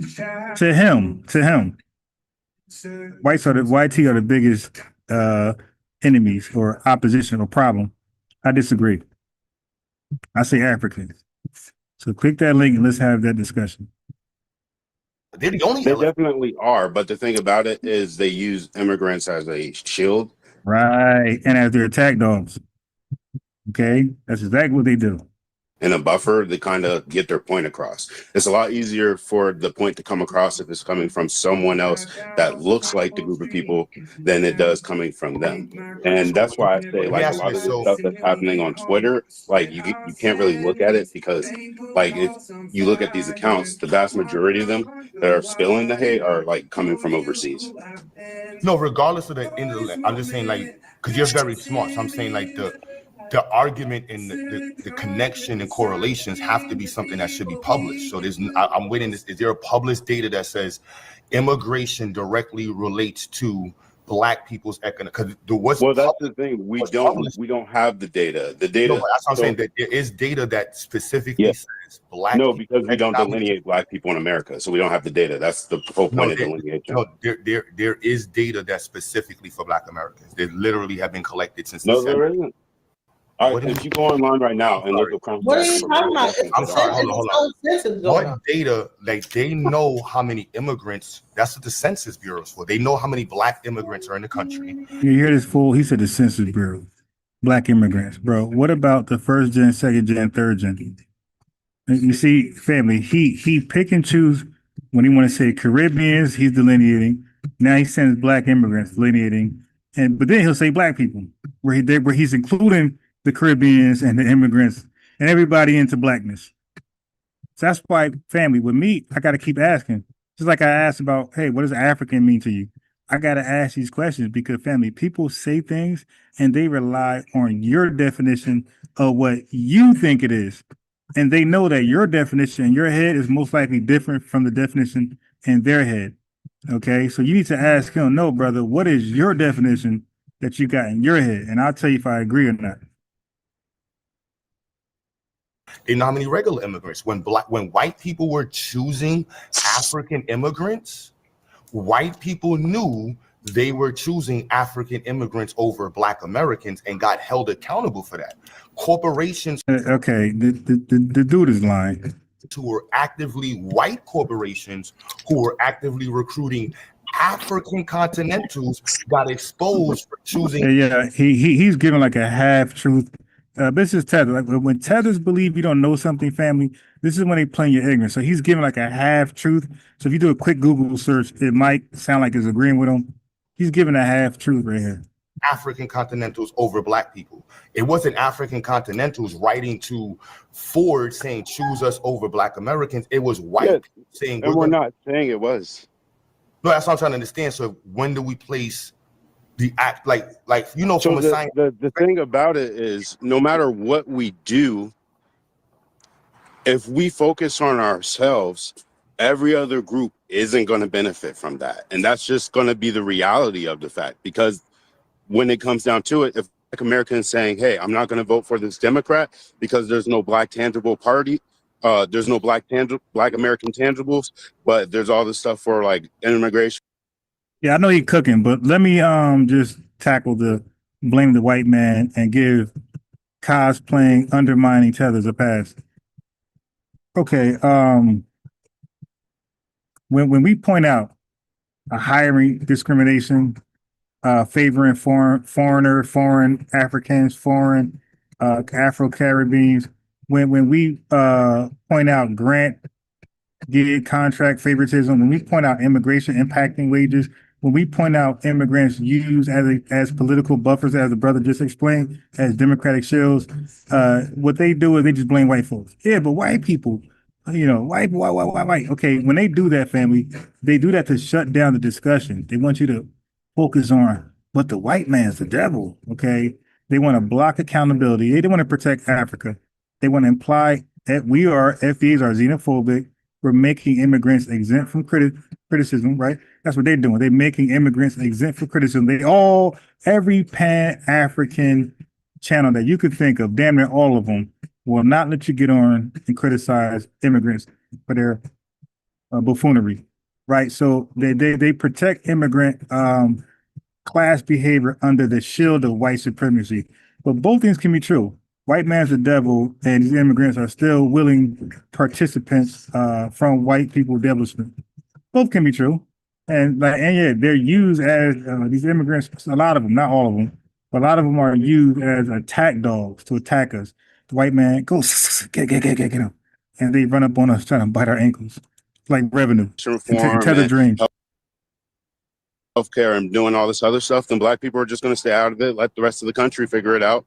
And whatever the country goes with, that's what Black people have to go with, because we don't have the political power to really change anything. But what we do is we have the political capital that we can just take away. And I think that's where all this negative. How much political power does Elon Musk have? Yeah, out of nowhere, she yells out, how much political power does Elon Musk have? Family, you can't just make this up out of nowhere. She just yells out disrespecting the whole conversation. Just yelling out stuff because she's the host. She said it. I'm the host. It's my channel. I could be disrespectful. I could be out of order. I could cause chaos. So what? Answer this question. I mean, how much political power does the guy who runs Facebook or even Amazon? Do you know that they are the ones mainly pushing the H-1B1 visa? How much political I power? do know that, but at the same time, how do you think Elon Musk has more political power than the Black American population? Bro, he actually was in the White House. Okay, so I guess that's a yes. Okay, you know what I mean? They don't answer questions directly. I guess he's in the White House. Yes, her answer is yes. And got all of people's information. So and Elon's vote matters more than ours? Elon Musk has all of our information because he was in the White House as a Doge. What African American was able to go into the White House? Family, ma'am, I don't know of an African American, man. Are you an African American? Then you're the first one I know of. I don't know of any African Americans. Get everybody's information. What are you talking about? Yeah, none of us, and that's the point. Why are we participating in a political system that's like not even allowing us to participate? So I'm saying is that you're trying who do we vote for at that point? Man, we don't have as much political power because let me tell you something. Every person that was black in that policy seat is getting slowly removed. But why are they worried about the black vote? We don't have no political power. This is what it all comes down to black people not advocating politically. Yeah, she is just like she's doing women a disservice, really. She's just babbling. Ladies, if y'all don't cook this woman her comment section, man, like, yo, you don't respond to nothing, no clapback, rebuttals. You just babble and just yell, man. So what if we don't have any political power, why does it matter? I mean, we do advocate politics. It's just you got to think about who are the ones that's actually. Now he never corrects her. He just let her just babble. This clueless butter guy. He just lets her babble. He come back with this bullshit. Doing advocating. The issue is literally the Sambos and the Coons who are in the conversation, and those their representation. So, and again, accountability. And they're trying to say that those are the they want a health care coverage. He says that the moronic Democrat chick from X.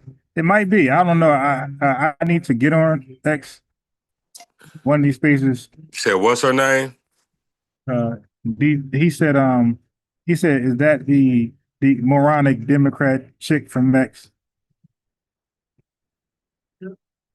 Her name is DJ Genesis Detroit, something like that.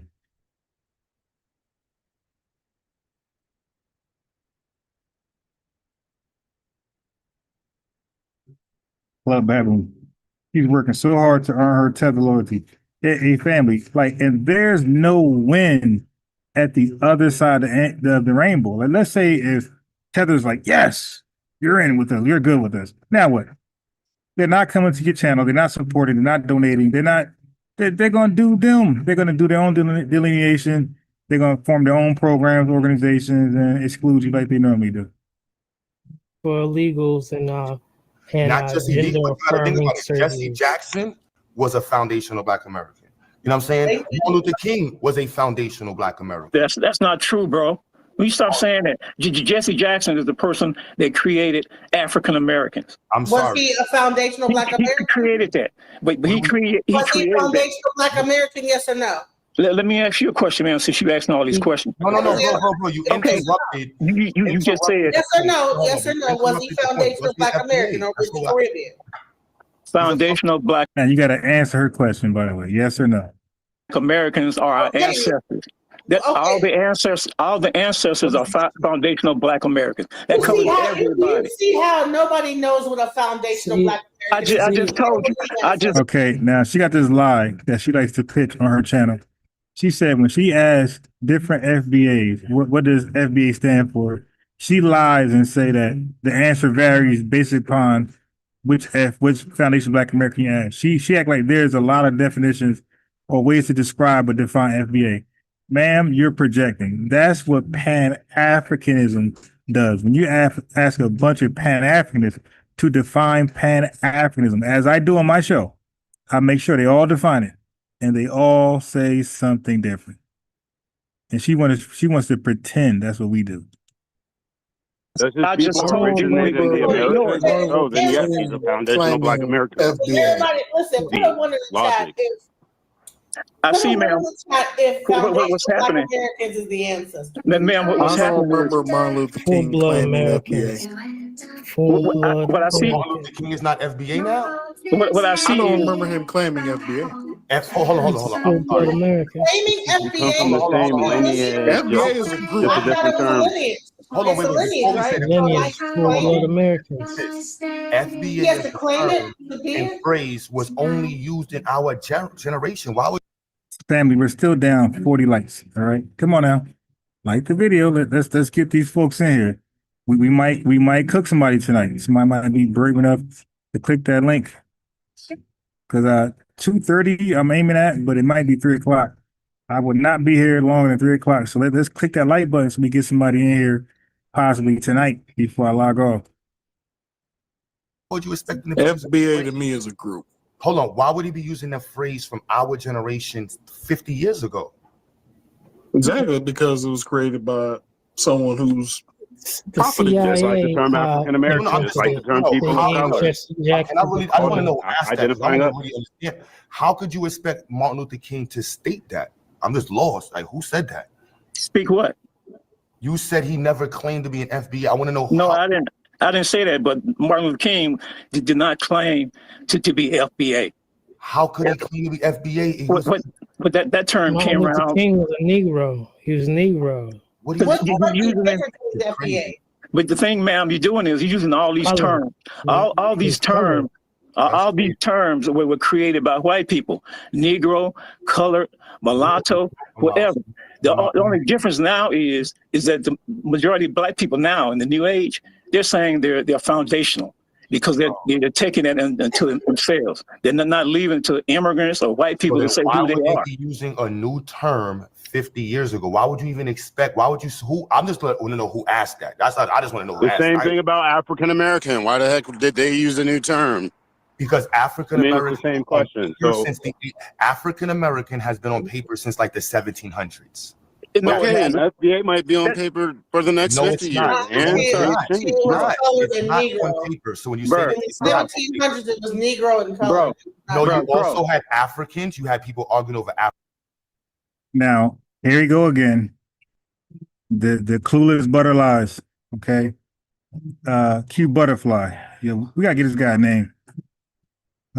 Like this dude's a piece of shit. Like he's just lying. Click that link, Q. Click that link. African American been on paper since the 1700s. You say? Let's talk about that. Let's talk about African American on paper since the 1700s. I would love to have that conversation with you. African American. These terms were not just thrown. These are old terms. Yo, who man is this, yo? Whose man is this? But those were exotic terms. Those were it's just like ADOS, DOS when she created that group. That's new though. I'm just saying these are new terms. So you can't say why wouldn't he? Y'all didn't say this. I just want to know the person who said it.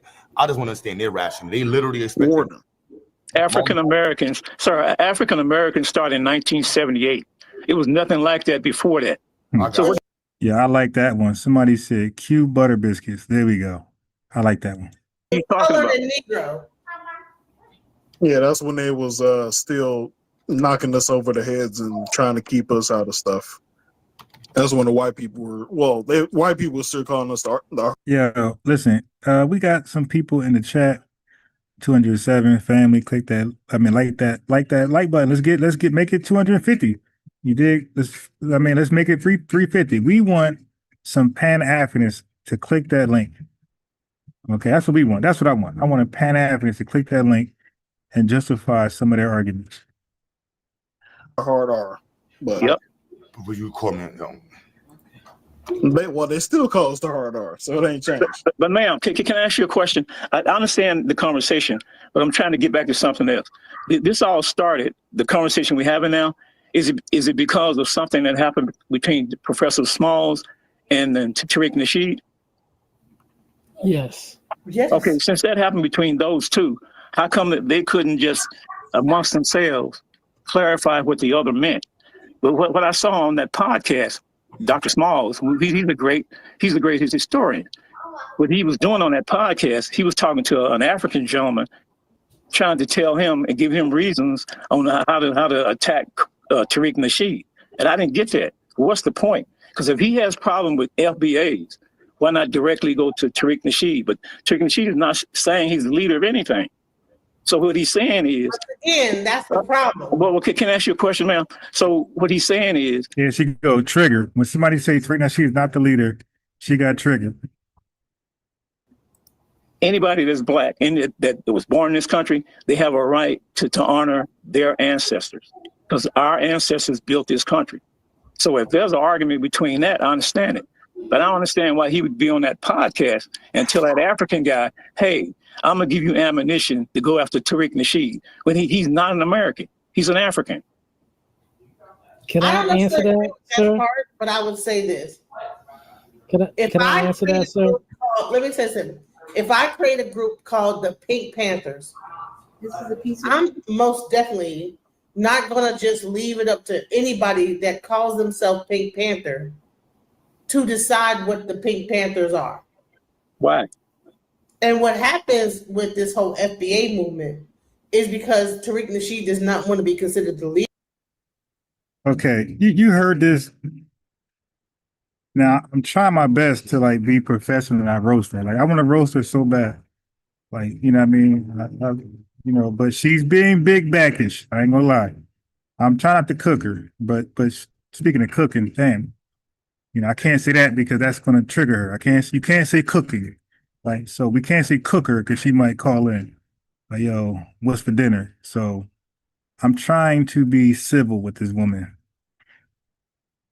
If she created a group called the Pink Panther, what group did Tariq Nasheed claim? So she's gaslighting, right? So we see that. We see that she's gaslighting. So when Jesse Jackson said African American, was he creating a group? When Melvin Charles said what he said, was he creating a group? When Elijah Muhammad said what he said, was he creating a group? Or were they all identifying a lineage? Okay, they were all identifying a lineage that can trace their lineage to U.S. slavery, chattel slavery. Okay. Yeah, but I'm trying to use words that don't make her call in. I can't say I'm a cooker. She'll call in. I can't say, you know what I mean? We gotta be careful what we say. We can't say that's fire because she's gonna be, hey, I got marshmallow. So yeah, we gotta be careful. But she's getting annoying. I'm gonna start getting on her little big ass. But she's all over the place. Okay. I'm a fine family. I'm going to look for that goddamn video where she called it. I got a bad habit of not like labeling like guests who called in to like be like a, like a time marker or like a reminder of who was on the show. Like, so I got to start doing that. But I got to find that video where she called in and was humble as pie. See, can't say pie. You feel me? Like, what can I say, man? What words can I say that won't trigger an appetite? She gonna hit you with that Deuce Bigelow. She gonna call He leaves in it up to everybody else. What you say? That. So she gonna hit you with that Deuce Bigelow. She gonna call in like cakes and pies. You like, hey man, I made a mistake. She gonna go, ooh, did you say steak? I'm like, yo, that was a figure of speech. Did you say like steak? Did you say beef jerky? Like, did you say beef cheese? No, I said figure of speech. God damn it. Yeah, man. We don't want the they call it rage bait. We don't want the food bait. Okay. We don't want no appetite bait. We don't want none of that. We don't want what's eating Gilbert's grape. Okay, y'all know that show. What's eating Gilbert's grape? We don't want none of that. All right. He says it's a lineage, even though it has like a a copyright and all type of other stuff. He says it's a lineage, and that's all it is. Even though it has like a business number and all type of stuff. Well, I would think she's from Detroit. Not because her name is Detroit Genesis. I would think she's from Detroit because she stayed lying. FBA itself, you know, I think it's even patented that. Y'all don't get it? Detroit Lions. Detroit, they stay lying. All right, whatever. You know, this is not an actual organization. It's just a lineage. Ma'am, can I ask you a question, ma'am? Why do you have to interrupt me to ask your question? Can I finish? Yeah, she just said, the dude, Q Butter Biscuits, been interjecting everybody. She was just finished. The guy said, can I ask you a question? Why do you got to interrupt me? I'm your family. This is what they do. But like she said earlier, it's my channel, my panel, my. Listen, her microphone is loud as hell. Like, yeah, I mean, like, come on, like, I'm trying to like get it the big woman a break, but man, your microphone is like cheap as hell and loud. It's like you're in a bathroom the whole entire show. Like, why are you in the bathroom on the whole entire show? You know the bathroom got you know when you're in the bathroom, there's no way to hide that. When I call somebody, hello, what's going on? What's up, my guy? You hear that echo? Like, yo, you're in the bathroom? Nah, the echo there. Like, yo, talking to your ass in the bathroom. Click.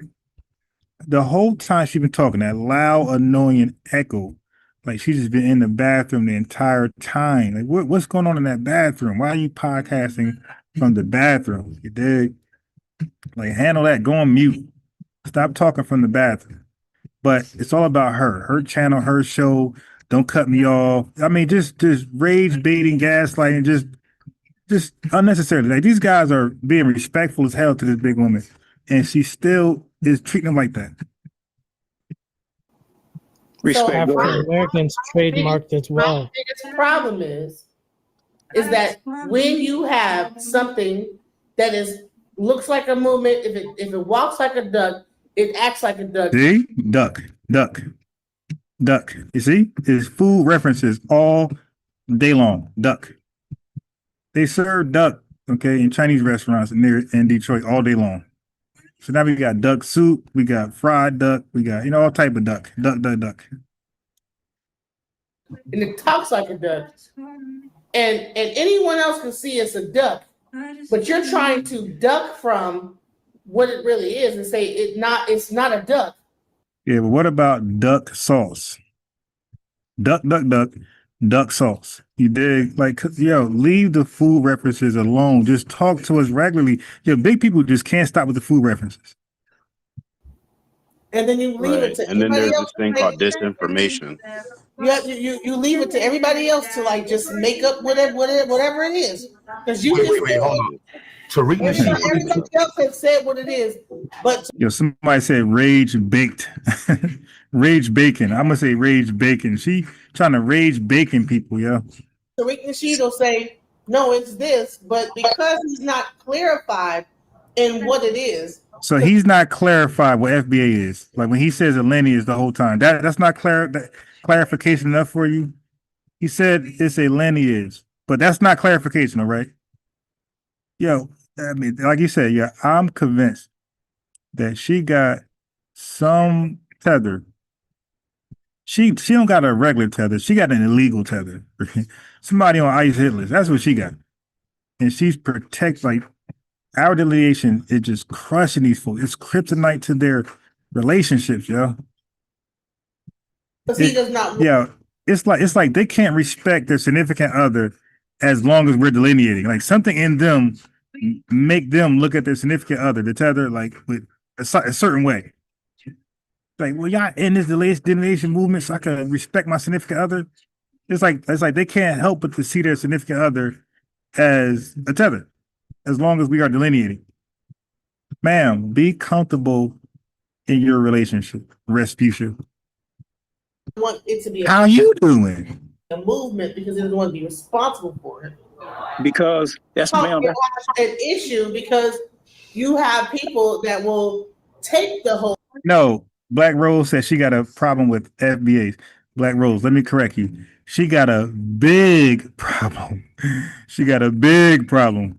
Have you seen this woman? She got a big problem with FBAs. And they can just throw their own definition on it, Like you and it can be willy-nilly all over the place.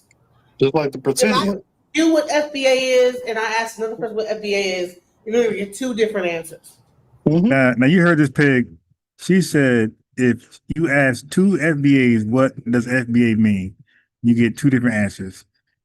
Well, ask them. You got two FBA guys on your panel. Ask them what. See, she got two guys. She can make her point right now. Just ask those two guys what it means, and if they say something different, then she could laugh. Will she do it? And for anything, FBA all over the place. Just like the pretend. You what FBA is, and I ask another person what FBA is, you're going to get two different answers. And for anything that, if I ask a person what a Mexican is, they're going to be able to pretty much tell you exactly what a Mexican. You think? I don't think so. I think if I ask two Mexicans what a Mexican is, I'm sure I'm gonna get two different answers. I'm 100% sure I'm gonna get two different answers. Okay, no, it's not sweet like that. Okay, I know a couple Mexicans, and it's not that sweet with Mexicans. I know a lot of East Indians. It ain't that sweet with East Indians. No, you will not get the same answer. Your family, there are so many different Indians, okay, in India, that some of them don't speak the. See, now I gotta educate a little bit. A lot of Indians in East India, right? They speak the national language, which is Hindi. They communicate with each other by the national language, but not every Indian in India speaks the national language. So they have like 200 different dialects in India where they can't communicate at all, zero. So if you ask an Indian what is Indian to them, they don't know. That's their nationality. They call themselves different things within India. I forgot what they call themselves, but they call themselves different names within that Indian banner.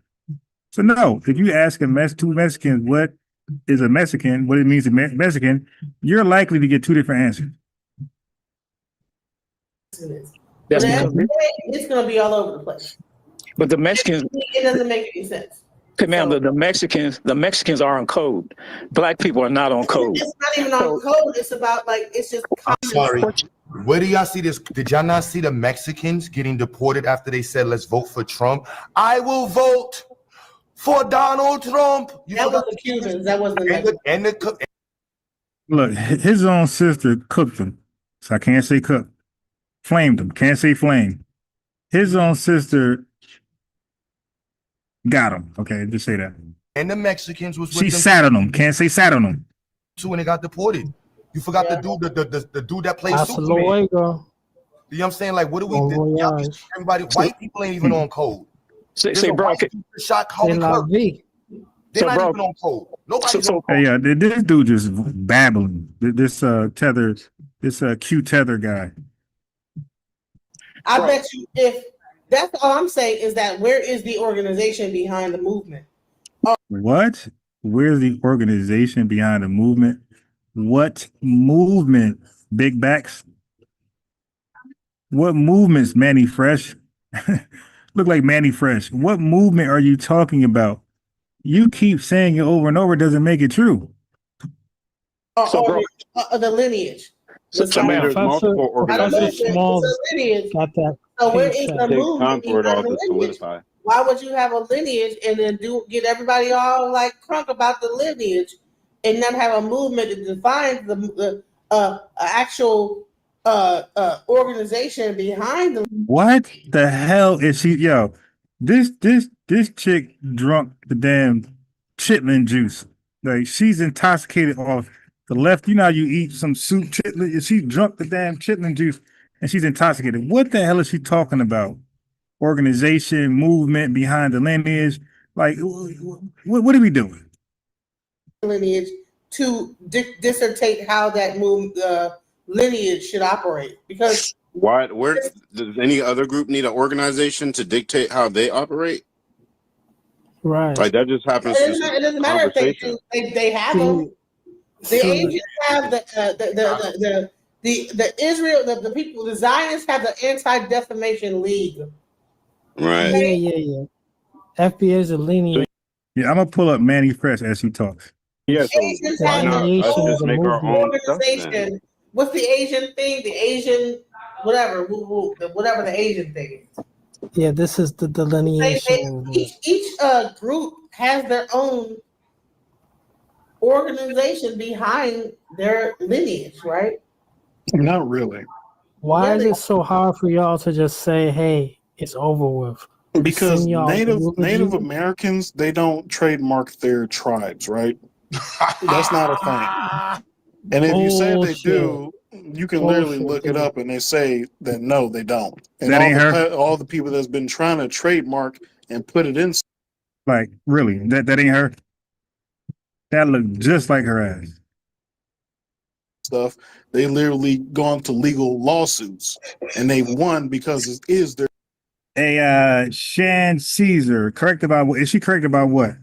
Ask the question live, man. Entertain us. Click that link. Shan Caesar, let's get the question live. Let's have fun. Let's add to the content. Is she right about what? Click that link, Shan Caesar. Let's see if she's right. Their tribe and it's their culture. But FBA is trademarked. FBA is a brand. If you share my screen, so I got it right there on the screen. FBA is a brand. African Americans are trademarked too. It's a brand. Pan-Africanism. No, he didn't go with the trademark thing. Like, yo, what is? Like, they have no idea what they're even saying. The trademark. What are you saying? Africanism is a trademark. Yo, she looked just like Manny Fresh, yo. She a big timer. As well. Yep. Yeah, you gotta Of course it understand when is. we're talking about It's a FBA, we're brand. talking about Black Americans. So if we're talking about Black Americans of the ethnic slave Bob descent, Marley. it doesn't matter. Yeah, I will cook all of y'all Pan-Africans on the trademark theory that you guys want to push. Tariq's the leader of a lineage because he trademarked the name Foundational Black American. Click that link and let's talk about that. Let's talk about the trademark. You guys so afraid to talk to me. I'm trying to give you guys the leverage, right, in the discussion. Hey, Rob. Let's talk about that. Yes, sir. Not to interrupt you, brother, but this is the thing about the so-called trademark. Like you said, every African American is trademarked. You know what I'm saying? People see it would be a true issue if Tyreek trademarked it and didn't allow FBAs to use it without paying them. That's different. But even then, that still means nothing. Okay. I know in the ultimate, but I'm just saying Right. morality. But let me just say this. Let me just say, I know you might not know this, and the chat might not know, right? I looked into the great details of a trademark, okay? Especially when you trademark something and a group of people then call themselves the name of that trademark. You know what happens to that trademark? Naturally, it loses its trademark abilities. It dissolves. If you right now, bro, come up with a name for something and trademark your brand, let's say if it's called your name, Issa Al Askari.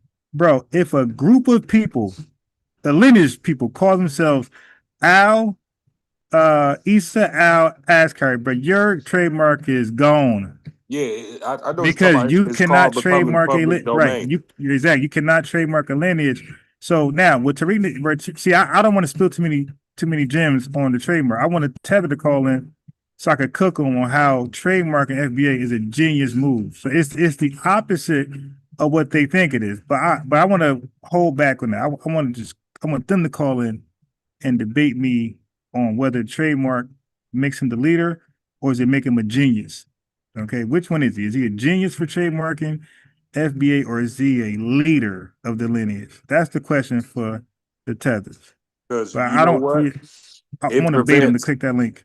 It prevents misuse. You can't misuse it. You can't be something else and then try to put it on something and then we find out, hey, no, you not even us. No, Playboys, pull that. Pull that. You ain't making money off of this. Pull that. Cease and desist. And none of them are crazy enough to like to start something and add that FBA there. Matter of fact, I made an example on somebody yesterday or today. So who was that, family? I made an example on Tethers. Tethers had used a name that was trademarked, and something happened to him, and we were laughing like hell because we was like, see, now they know the repercussions of using a trademark name. Something happened to a bunch of Tethers. They were using a name that was trademarked, and they got burned. I forgot what the story was, family, but it'll come to mind. I just did the show. I think it was yesterday. But hold on, let me respond to a few people who just made it in here. Okay. So, like I said, family, if you keep liking the video goes into the suggestion, box of other people's channels. They click the video. So now we went from 180 to 225. We got 40 more people. Everybody who's in right now, who's enjoying it live, if it's your first time, like the video. We trying to get it really lit. Like the video, more people will come in, and yeah, we'll get it lit. Subscribe. You feel me? If you feel like you really enjoying the show, you can super chat or you can cash it or just like the video, which is the most important thing. But let's read some comments. So, of newcomers, Mick Moss 88 says these people are clowns. Don't even realize we have to trademark things to keep others from making money off it. Exactly what you just said, brother. Brother Issa. Let me make him a mod, give him a lineage wrench. Now we got Cat Priano. He said not protecting practices and trademark or even culture could cause calamity. Yvette always asks the question, who is you? Right. So you see? So like family, they can't guilt trip us and act like trademarking is a bad thing. They want us to be vulnerable where they could come and, like you said, trademark it themselves. Like the white dude tried to do with, what was that white guy who tried to trademark something from a sister or brother? They came up with a clever term. White guy tried to trademark it. Now, family, there's a beer company called African American right now. That's a fact. There's a beer company called, it's trademarked, African American something. That's the problem when you leave it out there and don't touch it. Don't protect it. People ain't nothing but schnitzels and bergs and them kind of people that really own it, but it's African American beer. Yep. So Shan Caesar did not want to click the link. Somebody said Eric Tyler says Sarah Seti. No, we call him Sister Sarah Seti. That's what we call that guy. About two different answers. Okay, so Shan Caesar, I will see you 2 a.m. tomorrow, my boy. I'm gonna time you out for 24 hours. So hopefully I'm live tomorrow 2 a.m., which I won't be because that's Sunday morning. You can kiss that goodbye. Or Monday morning. You want early Monday morning. But Shan Caesar, I'll see you in 24 hours, my boy. That's what happens when you just troll and don't want to add to the content. You don't want to click that link. So I'll see you in 24 hours, my guy. All right, so now listen to this. Listen now, family. Issa, listen to this butter biscuit Q. What I call him? Q. Dang. I give him a good name. But listen to Q Butter Biscuit, family. He's about to say the most stupid shit that any Pan-Africanist can ever say. He's gonna make up some fancy. Yeah, he's trying to replace Umar. He's gonna make up some fancy wordplay. See, family, y'all really this. Y'all really should be doing this instead of that. See, that right there ain't what it is. You should be doing this. Listen to this fool right here. DNA test. Okay, so are you an American? Were you born American? I'm FBA, but when I did my DNA, it said Nigeria. So you FBA. Okay, now listen to this big back manifest looking liar. She said because she's gonna show her DNA, Issa, in a second, which is she's gonna bash shit out of herself. She said when I did my DNA, it said Nigeria. This is a fat, disgusting liar. Okay, which means, okay, so are you an American? Were you born American? I'm FBA, but when I did my DNA, it said Nigeria. She showed her DNA, it did not say Nigeria. Okay. So you FBA, which means your forefathers, like 8 generation, are people that were in this country. That's correct, right? 100%. All the way back to South Carolina. I can show you my DNA results. No, you don't have to show it because I take people word for it when they say that. You my actual Murrays and Fletchers, Smiths. So at some point, I might have fast forwarded, but at some point, she said she was 60% Nigerian. Now I will back up to find it. And Henderson's. I can show you all the last names. Yes. Yes, Murray Fletcher Smith Henderson's. Obadiah Henderson was my great super duper whatever the great grandfather back in Virginia, and he Big married. Back Fresh. I remember her name was, and then they moved to Ohio. So your folks, they moved from the south to the north. Yes. Okay, that was the black migration, right? Yes, from Virginia to. Hey, family, we're still 40 likes behind. Let's just, click that like button. Okay, fine. You ain't gonna click it. Cash App, Super Chat. There you go. Donate that way then. It was first they was in North Carolina. Well, my great grandfather was from Virginia. I don't know. He went to Ohio. A Pan-African, or you can be a FBA. So in anything you want to be to excel, have not have Africanism, which is great. Professors there were in Africa, 54 countries there. Black people. To see this, so when we're saying so let me go back. I want y'all to hear what she said she was. She was 60% Nigerian. Knowledge of what is delineation-based statistics. Right. Now, I would disagree with that. They'll disagree with that. Labor and statistics has been, I think that the representation in the data has not been carried by Black people in America explicitly enough. We need to stand on the square that Black Americans are suffering because of white people. And you see that? We're suffering because of white people. This Pan-Africanist coon. Oh, I know what I call him. I call him Q Tether. So Q Tether is trying to make it all. This is family.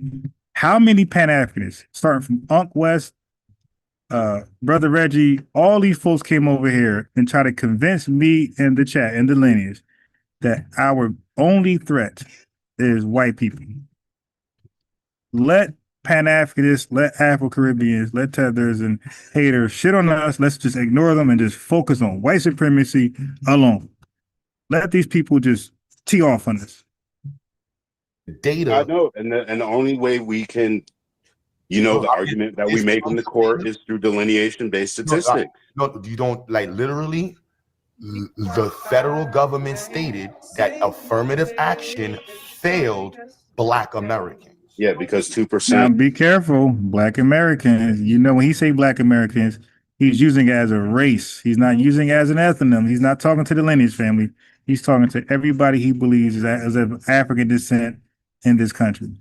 Of the people getting affirmative action. You got to always ask these Tethers when they say Black or Black American. You got to ask them, are you talking about the lineage or all people in the country of African descent? You really got to keep asking them, and that little slick shit goes away. American. And I'm just stating that so the explicit failures have been listed for Black Americans. Then the added extra groups, depending on which period of time you're discussing, they will be included. So the 80s, you have a high flux of immigration. The 1800s, you had a high flux of immigration. So you have these periods where they know that you have an influx of other people that's contributing to the group. And speaking theoretically, and right now. No. Let's speak on these 1800s, brother. Who talks like that? Who says the 1800s? That high influx of immigration, that was late 1800s. That was 90s. Family, that was to undermine us. Once we got freedom, once we got 14th Amendment birthright citizenship, right after that, and once Black Reconstruction started popping, that's when they invited all of these. Once we had the Freedmen's Bureau, the Freedmen's Bank, all that stuff going on, family. That's when they invited all these European immigrants to undermine our progression, our forwardness, right? Our production, all of our efforts. They invited them over. So now, once we got the civil rights movement passed, okay, once again, every time something great happens for us, they undermine us with an influx of hella immigrants. It happened in the late 1800s. It happened in the mid 1900s, okay, with the Hart and Cellar Act, Immigration Act, where they said, okay, let's open the floodgates. Okay, you FBAs, okay, you got civil rights is protected federally, blah, blah, blah, blah. We got affirmative action. But you know what we're going to do for y'all? We're going to invite all these immigrants over here to take advantage of everything we said was for you. All y'all minorities, all of you people of color. It's funny, though, because during Jim Crow, when it said color only, it was only speaking about foundational Black Americans. So the word color was exclusively only speaking to foundational Black Americans during the height of Jim Crow. But once Jim Crow supposedly ended in 1968 with the FHA, now all of a sudden the word color is inclusive to everybody, non-straight white people. Now, mathematically, statistically, Black people's percentages are increased with representation with immigrants. I personally would argue that education and political alignment you could say representation is increased, but what I'm saying specifically is when we're talking about labor statistics. Now, didn't he cut in? Didn't he cut in? See, that's how conversation works. He's not being disrespectful. Now, the Q tether say, "Hey, you cut me off." You let him go because that's how dialogues work. That's how they work. That's how dialogues work, man. That's how real people talk in real life. We talk and we say, "Hey, but what about this?" That's how we talk in real life. But when they're in their emotional tether bag, they start to complain and, "Hey, you cut me off. I got to mute you." We're talking about housing, when we're talking about income. We need statistics specifically about Black Americans, because what's going on in a Jamaican house and why that house isn't doing well isn't going to be the same reason for Black Americans. So we need to know what's going on in both groups so that we can fix them differently, because they're different groups. This is the challenge. This is not immigrants didn't create this situation. I didn't say they did, but I'm saying we all need to be categorized so that we can understand the situation. No, that's what I'm saying. That is done. Depending on the city you're in, the levels of categorization will happen. So in New York City, it's very explicit in certain areas. Okay, in other so areas, when I did research on Chicago to try to figure out the immigrant population in Chicago versus the Black population in Chicago, I literally had to search and get estimates. There's literally no papers telling me like, oh, Black Americans make this much percentage of the population. I had to look up each individual group by itself in order to get the information, and then I had to sum the information up to get the estimates of the statistics. And then since the categories aren't connected to the actual percentages, then I have to estimate the percentages of what group is contributing to what issues. No, but that's in most local regions. You're gonna have that. It's right. And what I'm saying is delineation is a political advocacy to change the statistical standards to include ethnic denominations. That's all it is. And I don't think an example of that is Mensa, where they just recently separated out the Arabs from white people. I agree. However, explicit representation for Okay, there you go. Lisa, here's right here. Here's his. I will agree, but then he's saying explicit representation is the real terminology we should be saying over delineation. Listen to this fool. He separated out the Arabs from white people. I agree. However, explicit representation for proper data, proper regurgitation of data is exactly what's needed to be said. The delineation movement is literally associated with the xenophobic history, the xenophobic personalities that carry the message. Okay, you heard him? He said delineation is associated with xenophobic, rhetoric, and is really about explicit representation. And you may not have it. But so the reason why I argue for delineation is because I believe that if you look at the statistics, I can't confirm it until we start delineating. Did he cut out? Continue. What were you saying? I can't confirm it until we started delineating. What? Hello? Oh no, I think we missed him. Yeah, something happened to him. Oh, okay. Thomas, are you trying to still say something? So everybody, listen to this fool, this Q tether fool with this explicit representation bullshit. Like, your family, like all they do is brainstorm ways that can undermine our talking points. Delineation. How can I undermine that? You know what? is really explicit representation. Like trying to say some fancy wordplay, explicit representation. That's really what it is. I can't wait till I talk to a FBA. I'm gonna tell them delineation. That ain't no. See, you got it wrong. It ain't disaggregation. It ain't delineation. It's actually explicit representation. You see? So we gotta tell you guys how to do it the right way. Look at this fool. I've been just listening. My phone, unfortunately, I lost the charge on it, so I haven't been here for a moment. What are you guys discussing now? Well, no, he's talking about delineation. He's getting back to delineation, why it's important. Well, isn't it important? Go ahead.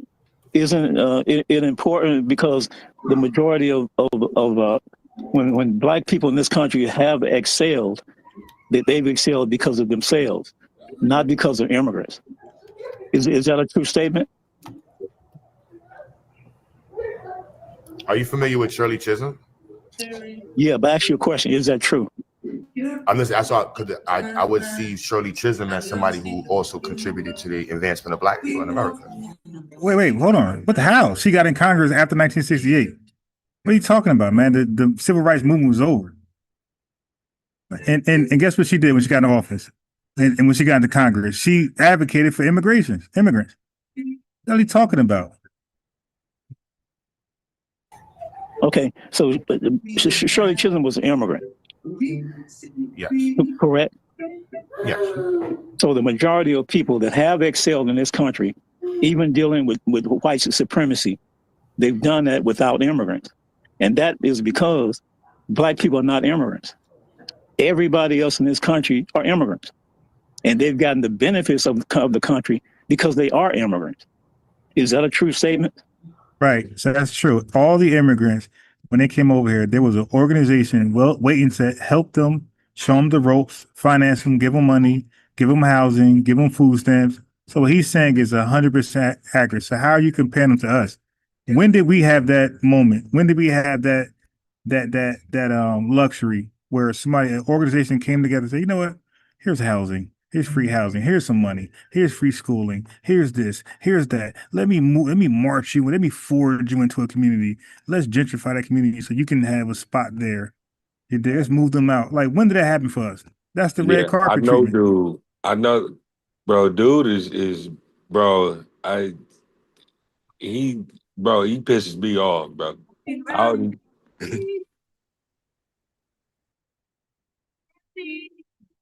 All right.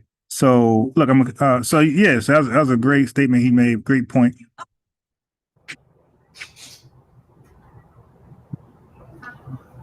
Look.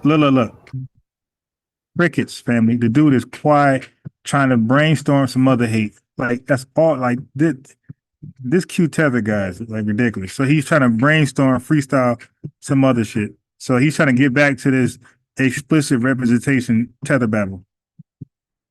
I guess not. I wouldn't say so. But ma'am, you just said that you're part Nigerian, right? I said that's my DNA test. Okay, so are you an American? Were you born American? I'm FBA, but when I did my DNA, it said Nigeria. So you're Nigerian, but she's lying.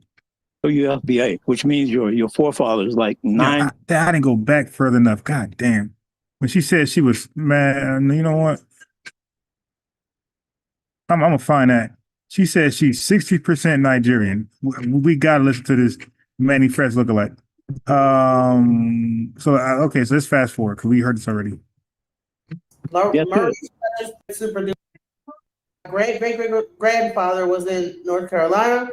He met my great grandmother from. This is her opportunity to make it all about herself. That's all she did the entire show. She just randomly forced her way in the conversation and made it about herself. So now it's all about her DNA, her lineage, her grandfather. Man, it was never about you. What are we doing? Africanism, which is great, because when I was in college, I studied Black history, and I had professors that were Africans. I understood it, but the culture of the United States and Africa. But anytime there was some sort of discussions of separating, it was always, well, I'm from Africa, I'm from Nigeria, or whatever, the 54 countries there. So that they've always been aligned with those countries in Africa, not black people in this country. Hey, sorry guys, I got disconnected. Your family, let's get the lights up. We're still down. Like more people coming in, and the light gap is just it's expanding. So we need, like the video. Close. I know y'all on your phone. Stop being lazy. Close the chat for 1 second. Press like, open the chat back up. It's that fast. Nah, you was dope. You can share my screen, sis, because this was what the brother was talking about. I think there's a dope point right here too. Now look, so the dude went on mute. Now this dude Q Tether, he went on mute to go Google real fast some explicit representation versus delineation. Listen to this Tether babble here, man. They just be making shit up. So people can see this. And look, we're on it. So now watch revenue. That's all revenue do is go to different channels and borrow people talking points and try to bring them over here as a gotcha moment. I'm gonna cook the shit out of them with this explicit representation mumble jumble. When we're saying explicit representation and delineation from a statistical terms, like what does it actually mean? So people can hear that, because it's very. Can you zoom in, because it's hard to see? My bad, sis. Hit the shift and plus. I think. Is it better now? Yeah. Wait, before you do that, let's hear this Lion Manny Fresh lookalike about how much Nigerian she got in her. Listen to this. I got her.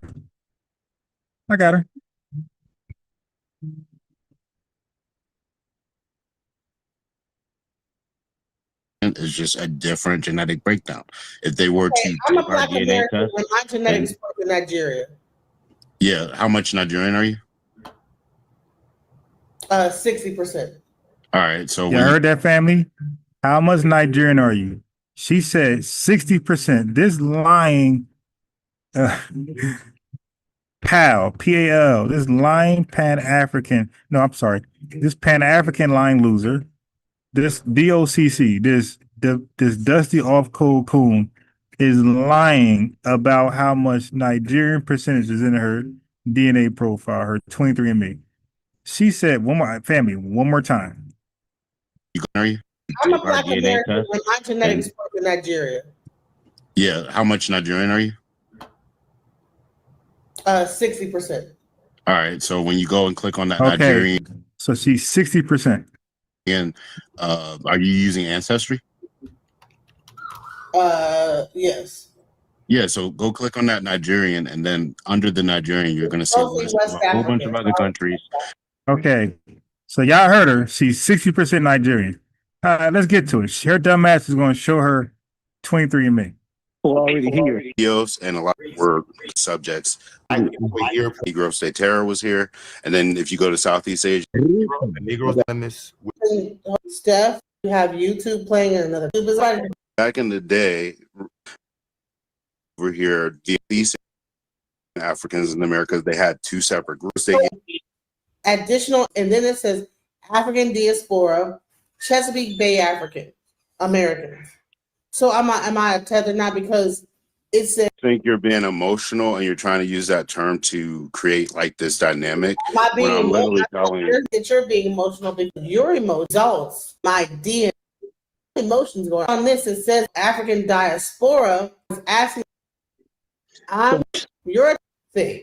I consider Caribbean, right? Because get to it, damn it. To having similar ancestry to those people, right. But there's no Family, genetic. She about to cook herself. I said the word cook. God damn it. Variance detected. It's just saying that. I don't feel tested reason. But there's a section. So like when they here we go detect something, they're essentially saying like, hey, now she's gonna make it larger. But this says Nigerian, this says 31.4% or something like that. Definitely 31%. She said she was 60% Nigerian. This is the average FBA profile of a particular place in Africa. We are normally somewhere in between 15 to 30%. And sometimes it could get as high as 40% of a single country, single region in Africa. My highest in Africa is 16%, is Mali. Okay, so my highest percentage in one African country or location or region is Mali at 16%. I got a bunch of 14%, 10%, but my highest is 16%. So if somebody say I'm biased, you African, okay, I'm 16% Mali, I guess so. Then 16% makes you the whole, okay.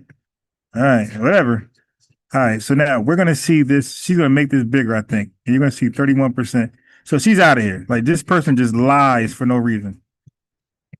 Have similar DNA to this person, but you only have similar DNA in terms of like a very small percentage of your DNA to that specific person, to the point where it's not even like a real genetic connection. It's just similar genetic structure. And Okay, so that says 31% right there. So if I'm, so would you say that I'm more African versus Caribbean?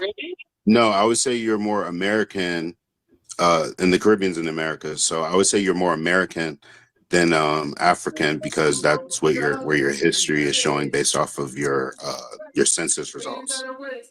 Census data can be used in court, but this test can't be. And if you actually monitor this test for a long period of time, Yeah, update the DNA percentages. This is actually was done almost a year ago. Yeah, so I've had mine for a long time, and they've updated my. Look, this says 31%. Yeah, she's 54% overall African. All of it West African. She's 54%. Okay, 31% of that is Nigeria. She says she's 60% Nigerian earlier. Just a lying ass woman for no DNA reason. Percentages so much, and the reason why they have to do it is because it's a projection. It's not a fixed formula that can. Black people. All right, so now let's get back to Q tether with this delineation versus explicit representation. Let's hear this mumble jumble. Go a little bit more. Go a little bit more. There we go. They ducking nice. The key difference in delineation focuses on establishing clear boundaries or outlines, while explicit representation focuses on expressing information in a direct, clear, and fully detailed manner. The two concepts often work together, as explicit representation is the method used to achieve clear delineation. So this is why I said, everybody, if you really are discussing delineation from a business standpoint, you're talking about explicit representation. You heard him. If you're really talking about delineation, what is this guy talking about? And I think that was what happened. And then with education in the groups, then we can organize how we can properly educate the different groups that are expressed or within the different groups that make up the overarching group. So how do we address Jamaicans who come to America? Because Jamaicans who come to America are not the same as Haitians. And we need to have a system for making sure we educate people from these different groups. So when they no, we don't gotta make no system to educate nobody, bro. They need to seek out education to learn about the natives of the land, just like how we would do if we take our ass to Yoruba land, you dig, Kenya. We're gonna find out it's common sense to learn about the locals, you dig, the natives there. We're not gonna expect, the locals to educate us. Hey, we got a whole training system here where you're going to learn about no, that's not how that works, bro. It has to be some effort on your part to want to learn about the people that you're around. You're in their homeland. I mean, that's just common sense to learn about them. Whether they can be from London, they could be goddamn from Ireland. If you're in Ireland and you're around Irish people and you're planning on living there for some years, it's common sense you're going to learn their culture. You're going to learn about them. It's common sense. Come to America, they understand our political goals. If we just throw them all in one group and not understand that there's different processes that are associated with each group, we're not going to effectively impact the group for our goals. And to me, that's why I'm like, no, explicit representation and servicing is the actual thing we're stating for. And I think that is business-wise in the interest of everybody. And as a Pan-African, you're supposed to understand explicit representation and servicing because each group is different within the diaspora. So, sir, are you saying that the majority of these immigrants and Africans that come to the United States, they have their own communities, right? They have their own economy, their own within that area. So they pretty much are a nation within a nation. Is that correct? Before I respond, I want to make sure the other brother was, because we was having it before you came in. I want to make sure, because we was. I'll tell you what, I'm getting ready to leave. I'm only saying this. If Africans and Caribbeans are allowed to have community, Black people, foundational Black people, have that right also. If they want to separate, it's up to them to separate. I think the challenge. And I just want to clarify, like, Black people aren't the only groups that separate. White people separate. If you look at like white, bro, I wanted you to see this. I wanted you to see the statistics on it, because what you were saying was dope, and I wanted people to really hear that the statistician perspective on the. Yeah, what you saying is dope, dude. That's corny, bro. What you saying is dope. You know, that's corny. Word, because that's important that people understand that it actually has a use in data. It's not just some term thrown around, but explicit representation goes along with it. You see what I mean? The delineation, the process precisely identifying, setting limits to a group, area, or phenomenon. It's used. Explicit representation is a knowledge or a data representation that uses well-defined, precise mathematical notation or clear data structures, allowing the clear data structures like delineation ain't clear. Yeah, family. This all they do. He's playing with words right now. This is clear. This is clear data structures. Like what we doing already. Delineation ain't clear. Information to be expressed completely and concisely. This is why I said Black Americans have been beaten in the head by white people with explicit representation. And now white people are removing Black. There we go. White teacher. And Lola, you say Black. Don't forget what Black means. Everybody. People with explicit representation. And now white people are removing Black, and we need to get in front of that. We're worrying about Caribbean people. They're not removing Black, bro. They're removing non-Blacks that's cosplaying as Blacks, bro. Trump is removing Black. Trump is removing Black. No, FBAs are not affected at all directly from Trump, bro. He's removing immigrants, okay, that should not be here. They're illegal. He's removing Afro-Caribbean illegal immigrants. He's removing African illegal immigrants. Everybody illegal, Q-Tether, everybody illegal, whether they're African, Afro, they should be removed from the country, okay? We don't care if they're European, Hispanic, Asian. If you are illegal in this country, you got to go, period, right? From the terminology in allowance of representation, the level of attack that's going on right now, when we discuss delineation and explicit representation, you cannot have delineation without explicit representation. Okay, here's guy. Here's guy. Like so what he's trying to argue is that delineation isn't complete because we not running around talking about explicit representation. So we're speaking a half truth, a half stance. See, you guys ain't saying explicit representation along with delineation. So you guys ain't really saying nothing. They both go together. And if you remove Black people's ability to represent themselves by what makes them Black people legally, then we can't delineate or even express ourselves properly in this country. And that's happening right now in the government. They're removing Black people's ability to say Black people. Yeah, the Bunker TV says, I'm xenophobic and ain't shit you can do about it. Oh my God. So he just dropped the bar with everything. The xenophobic, I'm sorry, with the explicit representation versus delineation. You can't have one without the other, basically. Hold on, brother. Jack. Can you give me an example of how they're doing that?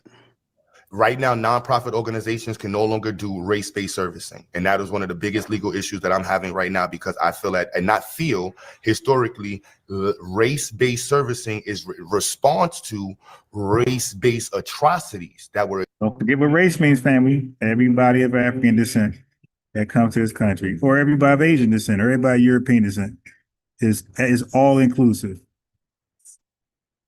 Explicitly. Well, what if you're so if we're talking about Black Americans specifically, then wouldn't it just be ethnic based? Because we right. No, see. Now look, family. He responded with something very, very dope and necessary. So Q Tether is pushing this race-based thing because it's all inclusive to everybody in the diaspora and also to Africa. If you come to America, you are included in the race, the Black race. Okay. So the brother said, well, if it's all about, see, I told you, family, listen to me clear. This slick Tether is using Black as a race of all African descent people in America, but he's disguising it as he's using it as a ethnonym. So he's trying to lullaby you asleep as though he's using it as an ethnonym, but he's really using it as an all-inclusive welcome as in racial term. That's why the brother cleverly said, wait a minute, if it's all about ethnonym, the ethnic, right? The ethnogenesis, our ethnonym, Black, if it's all about us, then shouldn't it be an ethnic thing? And then Q Tether going to say no, race. He's going to double down, race. No, it's not going to be about the lineage only. It's going to be about everybody that falls under the race Black, according to the American Census Bureau. Watch this.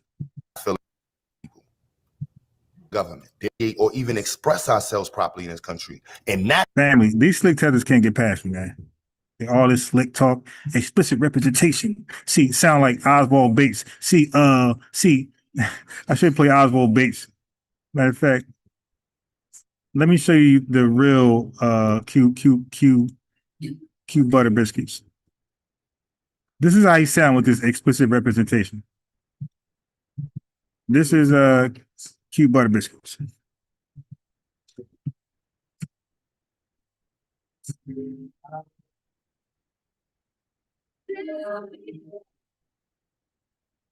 This is Q butter with this explicit representation garbage. This is him. First of all, we must internalize the flatulation of the matter by transmitting the effervescence of the Indonesian proximity and all this explicit representation, my brother, in order to further segregate the crux of my venereal infection. Now, that's Q butter biscuits right there. Listen to this fool. That's happening right now in the government. They're removing Black people's ability to say Black people. He's removing Black people. He's using Black as a race. So now the FBA brother is about to check him. He's gonna say, well, shouldn't it be as an ethnic if it's all about Black people natively, the native Blacks?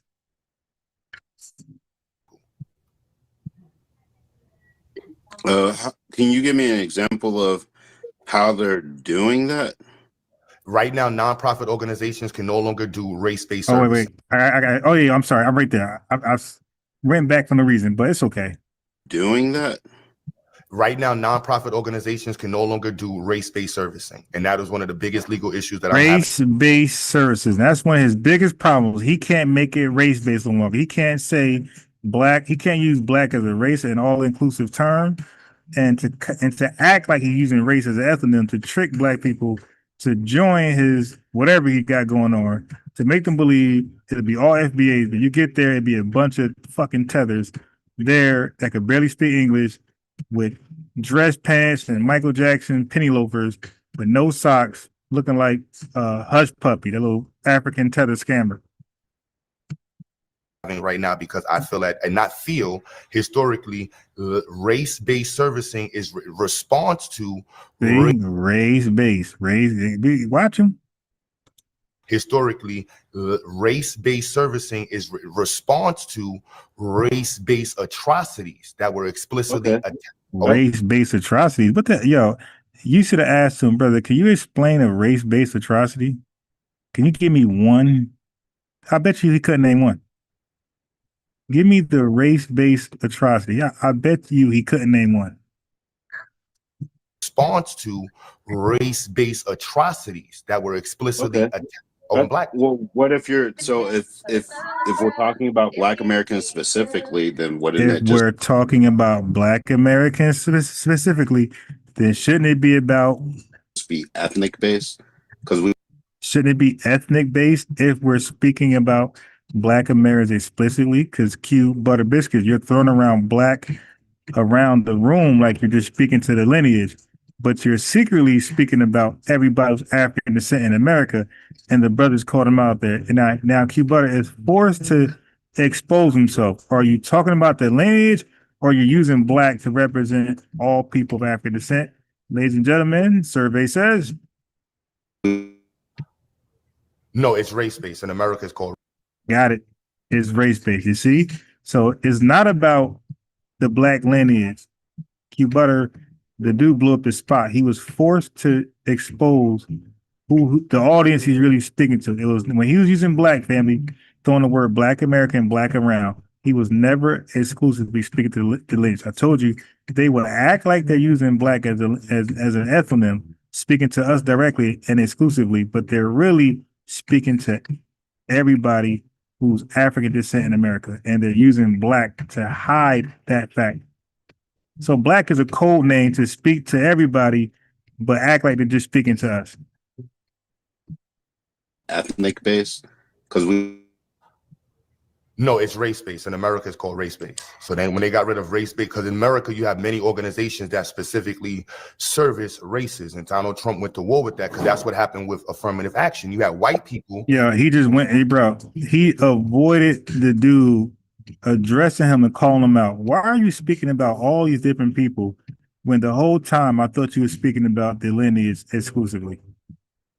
Yeah, but I think the reason why that's a good thing is because what I'm saying is because we don't have explicit delineation in statistics, we don't know who those people are, who the people are who are being serviced. And I'm saying we just need to confirm who those people are. I'm not saying it's that's why explicit representation. Here we go. Here go to prison babble, explicit representation. Here goes the prison babble. Automatically does that with him. Once you say explicit representation, you have to do that. That's what I'm saying. You're a statistician. It's literally, that's why I put up on the screen. You cannot not do that. Like when we talk to people who don't know the language, I can see them saying that. But when it comes to statistics, this dude said know the language. He said you cannot not do that. Okay, Mr. Double Negative, but he's talking about knowing the language. The language. In math, explicit differentiation, explicit representation means a Jamaican is a Jamaican. A New Yorker, Black American is not the same thing as a Californian. You have to give everybody their space for representation. That's why I'm saying you understand that. That's why delineation and explicit representation go hand in hand. But on the expressive statement, it is going to be explicit representation. And we should be standing on that. Obama did not explicitly represent for Black people. Again, here we go, family. He just made it clear when he says Black people, because the brother had him straight. The brother straightened him out. The brother made him expose himself. When he say Black people, he's not exclusively talking to the lineage. So now you know that for a fact, family. He said, no, it got to be race. He's speaking to all people of African descent in the country. And he just said it again. Obama didn't exclusively speak to Black people, family. He's not talking about you. He's talking about all of everybody. He did not hold Black people's, what you said about voting. We need people who are clearly stating that this is going to benefit Black people. It's just that simple. If this don't benefit Black people explicitly, enlist. And that's why I like the word explicit, because when you lose the word explicit, you have to be extremely direct. You heard him? So he's acting like delineation and explicit representation are at odds. Like it gotta be one. That's why I like this one, because this one gotta be direct. You hear this guy? I'm gonna go back again, family. This dude is retarded. Yeah, he read the differences between the two and did not understand it. Listen to this guy. You gotta be direct. Family, when you say delineation, you are direct. You can't be more direct than that. Listen to this fool. You can't explicit. You don't benefit Black people explicitly. Enlist. And that's why I like the word explicit, because when you lose the word explicit, you have to be extremely direct. You cannot use on and look when I'm right here. You see, direct and clearly expressing data. Explicit uses clear. This dude said directly expressing data, but when it says delineation, it says defining boundaries, borders, or categories. It says often involves classification, clustering, or spatial analysis to draw lines between groups. That is absolutely important. To draw lines between groups. This is talking about data. This is talking about people, like separating. We know exactly what we talk when we're talking about when we say delineation. What is this fool talking about? Statistics and no, this got to be clear. Bro, this is clear. This is drawing lines between groups. It's very clear. You're you, I'm me. We're not interchangeable. That's clear. Often mathematical. And everybody that just popped up in here, please subscribe, notification bell. We're live again tomorrow. We're gonna cook, or I'm gonna find a way to cook on that dude, that Frank Zenu guy. I'm gonna find a way to maybe do it on a different channel.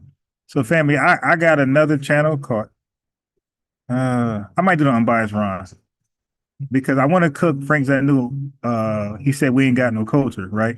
And he came on the Daily Wrap-Up crew to debate them, and he did a better job than Tether, Q Tether, with like a bunch of plebiscite babble. So he confused the Daily Wrap-Up crew panel with a lot of Q butter tactics, but he had way more. He was more well versed. So family, I want to debunk all of his talking points, all of his tactics, all of his logical fallacies, everything about the guy. I just want to annihilate this guy. But the issue is, look, this is it right here. Okay, I got to remember to unsubscribe. This is it right here. So I got the whole thing. I subscribed to it. See right here. You have no culture. Frank Zanu. The problem is, family, you're not really supposed to do a reaction on a paid video. So this is their Patreon. So see, that's it right there. It's the whole thing. So I got the whole thing. I paid for it, got it. Okay. So I want to do a reaction, but they kind of made it impossible because you can't do reaction on paid video. It's like you're kind of like, what they call it, you're bootlegging it. So I gotta find a way. Maybe I can have AI speak for it because I got the transcript. So maybe I can have AI read, but then it can't differentiate. Can it differentiate? I wish it could do different voices for all the panelists because it's gonna read for everybody. So we can't really differentiate who is speaking for, who is who. It's kind of difficult. So that's why I ain't do this one yet. I gotta find a way to do that. But I gotta cook that disgusting African tether from Benin. All right. Or symbolic notation to ensure clarity. Unambiguous data that can be efficiently stored and processed. So that's how I was showing you, bro. I'm not contending with you.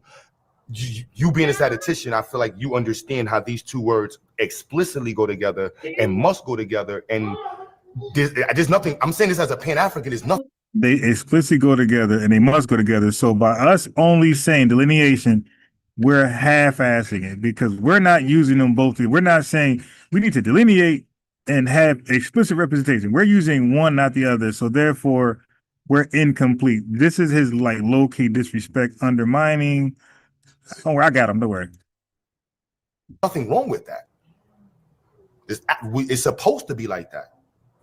That's the only way we can properly compare and contrast our struggles. How did Trinidadians fight against white people, and what was the difference between Trinidadians fight and Guyanese people? What did people like? How are they doing better? We work, and then we can all emulate the good aspects of each other's culture. Exactly. That you can't.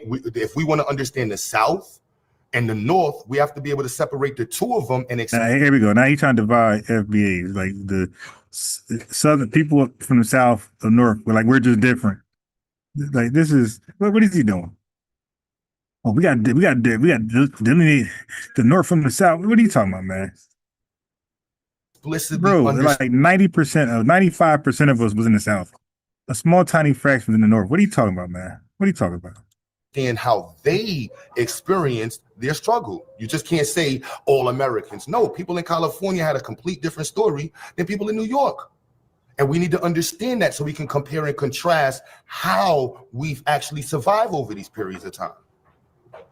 And to me, Pan-Africans. And I can tell you, them white statisticians, they know who we are. They know each. And all right, so family, let me cook. Let me cook real fast. Okay, so Oh boy. Let me see. Where we at? Where we at? Where we at? Where we at? Okay, so family, he introduced statistical jargon to make himself sound like Oswald Bates. Like he wanted to sound like the expert in the room. Yeah, so delineation, really you need explicit representation. You see? So he implied that we cannot properly self-identify because we haven't completed the math. We haven't introduced delineation with explicit representation. Okay. This is how, hey family, we got to keep checking them because that's why on my channel, you see, I keep reminding them that our delineation is only about 7 to 8 years old. This is pretty much new. Pretty much new. This is a new thought. This is a new plan of action, bro. But they want us to solve all the world's hidden mystery. What's up, brother? What's up, how you doing, bro? Good. You big. So you see, yeah, I see. I'm out here real time. You dig? Anyway, like I said, family, they want us to have all of our ducks in order. This is a fairly new idea, new plan of action. This is like the new civil rights movement, family. Okay, watch this. Our delineation, like I said, is only a few years old and it's ever evolving. It's evolving. It's going to naturally be what people want it to be in 2 years. It's going to get there in its own time. Example, Italian American identity took 60 plus years. So for Italians to become white, it took 60 years. Jewish American delineation took nearly a century. Almost 100 years it took for Jewish Americans to delineate in America. Native American tribal delineation is still ongoing. It did not stop. So family, all these requirements for us to be a real lineage and to really delineate all these special goofy Pan-Africanist requirements are not put on Native Americans. I'll see you later, all right? Be safe. That's all right, Okay. Yeah, So Q-Tether pretends because we didn't finish every step of delineation just yet. He pretends that our whole, what we stand for is invalid. See, you need to go along with delineation. You need explicit representation now. You can't wait. You can't take 60 years like the Italian Americans, right? You can't take almost 100 years like the Jewish Americans, right? You can't take basically 400 years like the Native Americans. You got to get all your ducks in order in 8 years. You dig? Right at the moment where Yvette said ADOS, right at the moment when Tariq Nasheed said FBA, all y'all shit should have been in order. These are these goofy Pan-Africans who's trying to tell us what we got to do and give us a time frame when these bums had 200 years to get it right, 200 years to accomplish something, 200 years to convince the Black American public that was something, that was an idea that we all need to borrow for the greater good. They had over 200 years to present that, and they failed, they flopped. But they want to educate us on what we should do and how we get validated.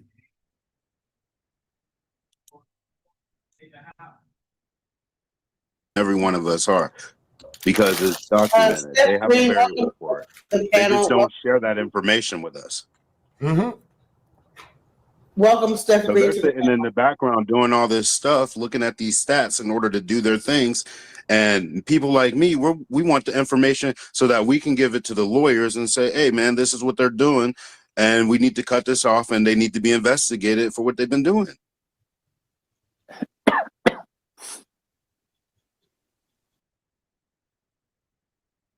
Are you done? Did you want to say something?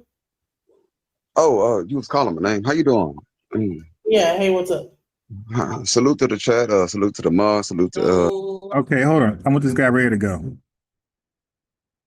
Before Columbus, when in this country, in this country, there were 388,000 Africans that came to the Americas in the United States. Ain't live no more. The population today is 40. Now look how Manny Fresh, DJ Manny Fresh. Hey, ain't that crazy? Her name is DJ something, and Manny Fresh, what's his name? DJ Manny, I don't know, but DJ Manny Fresh allows this guy to troll and talk over while he's talking. She's a fake moderator, an African ass kisser, man. Matter of fact, hey man, that might be that might be the new term for these people, African ass kissers. Today's population is 45 million. It's 45 million. That means that there were Aboriginal people here before that. So when you yeah, that might be the new acronym. Yo, y'all ass. Yo, all y'all ass. What that stand for? African ass kisser. All y'all ass. When immigrants could come on these programs and lie, and then immigrants come on this program and lie and babble. You babbling. You came on here lying about Jim Crow. You lied about Jim Crow. You don't know what you're talking about. Jim Crow affected black people, not immigrants. Black people were affected by Jim Crow, not immigrants. You the ones that did it to y'all? What? You were not here. Making fun of it right now, though. I'm trying to figure You out were not here. reason that y'all lost that stock. You just lied. Black immigrants not affected by Jim Crow that were black that were over here? Jim Crow was started. Or there no black immigrants? Okay, so again, she's gaslighting. Ma'am, first of all, the percentage of there's no such thing as a black immigrant, by the way. You got to correct them. But the percentage of African immigrants and Afro immigrants, I'm gonna just say African. I'm gonna say African Afro immigrants, right? That's that. When I say African Afro immigrants, that's the Caribbean, and that's Africa. That's Africa. Okay.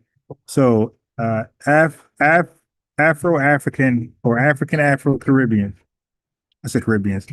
African Afro immigrants. The percentage was so tiny during Jim Crow that it was useless even counting them, family, for any Census Bureau. They were irrelevant, non-existent during the height of Jim Crow. She is saying some goofy shit. And then, family, when we say Jim Crow, we're talking about the deep South. We're not talking about when it was nice up north, okay? We're talking about where it was enforced. Jim Crow down south, family, Mississippi, North Carolina, Virginia, it was mandated. These folks had to do it. They had to enforce these laws to violate your rights. It was not mandated up north. Okay? So they call the South, it's nicknamed the Violent South for a reason. Okay? And that's why all of us were in the South. Why we were down there, because they had us in the worst condition, under the most violence. They didn't want it easy on us, family. So it made sense to have us in the most ratchet goddamn states. Alabama, all those places. So when she's gaslighting. There were no immigrants in the South. She said there was no immigrants in Jim Crow. If you were here, you were in places where it was not mandated, and you were in so tiny numbers that you basically were not here. Okay, so that's why I say, like, when they come over here, family, that shit doesn't work. Like, yo, how many immigrants was here during the height of Jim Crow, 1910s, and where were they?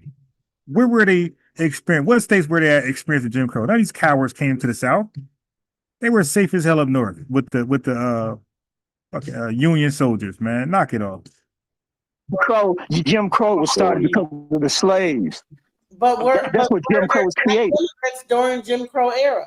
Lady, what I'm saying is, the black population. Yeah, man, yeah, listen, yeah, these ass people, these African ass kissers, man, yeah, they know. Look, the link is there, it's pinned to the top. Please present this. You were here, you experienced Jim Crow. Are you serious? Do you think was black immigrants during Jim Crow?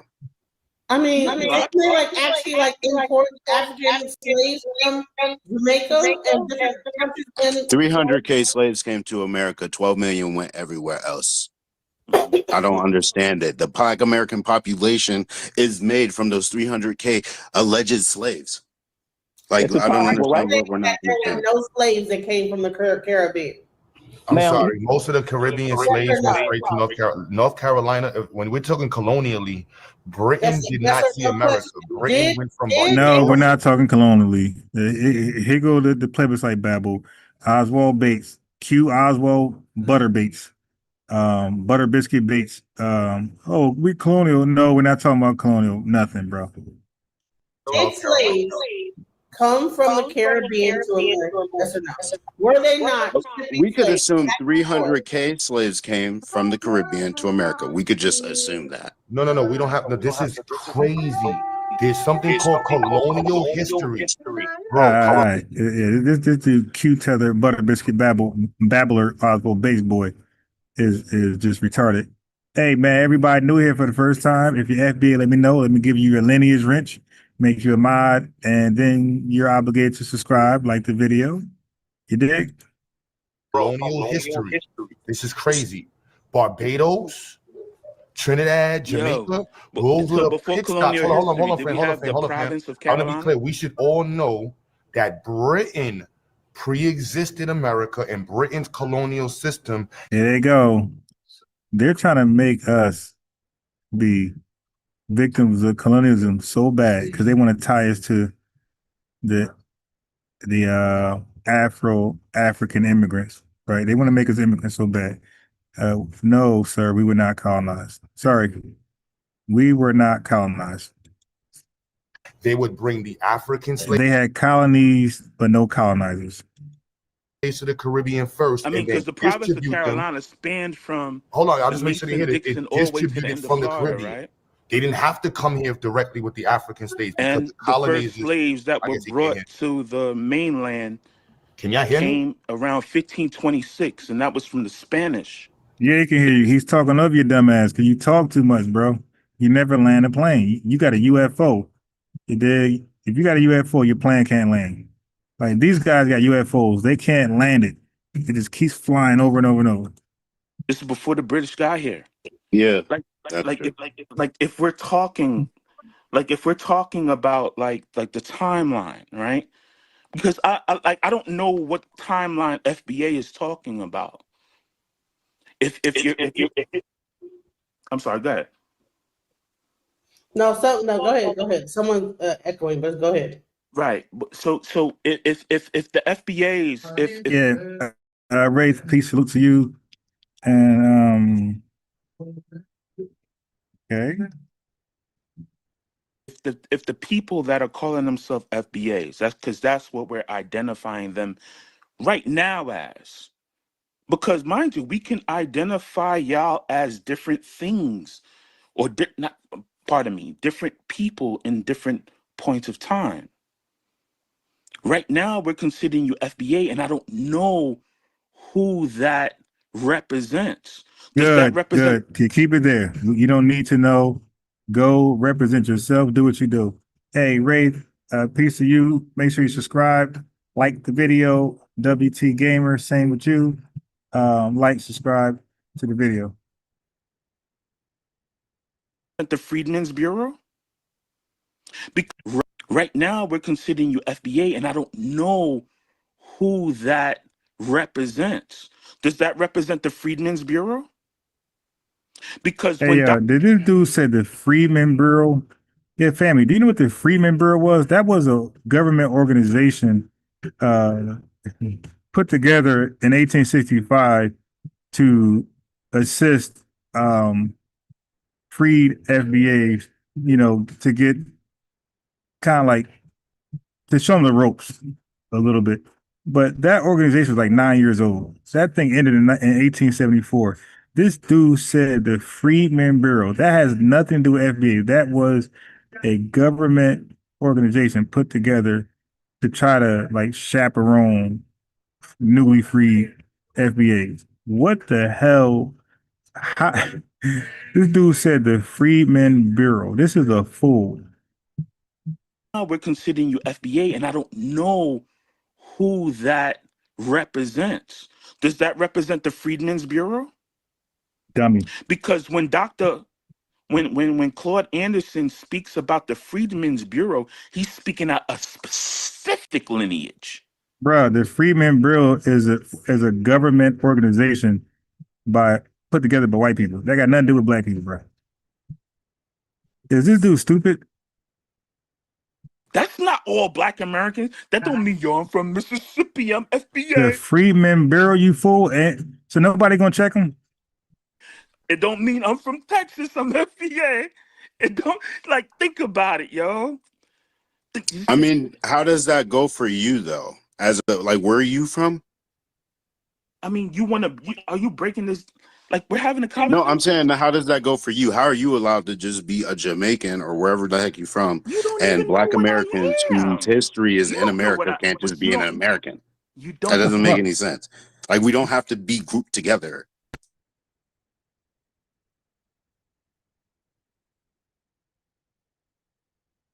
Y'all jumped on it. Y'all let it go. And hence the... All right, family. This is why none of these bozos would call in.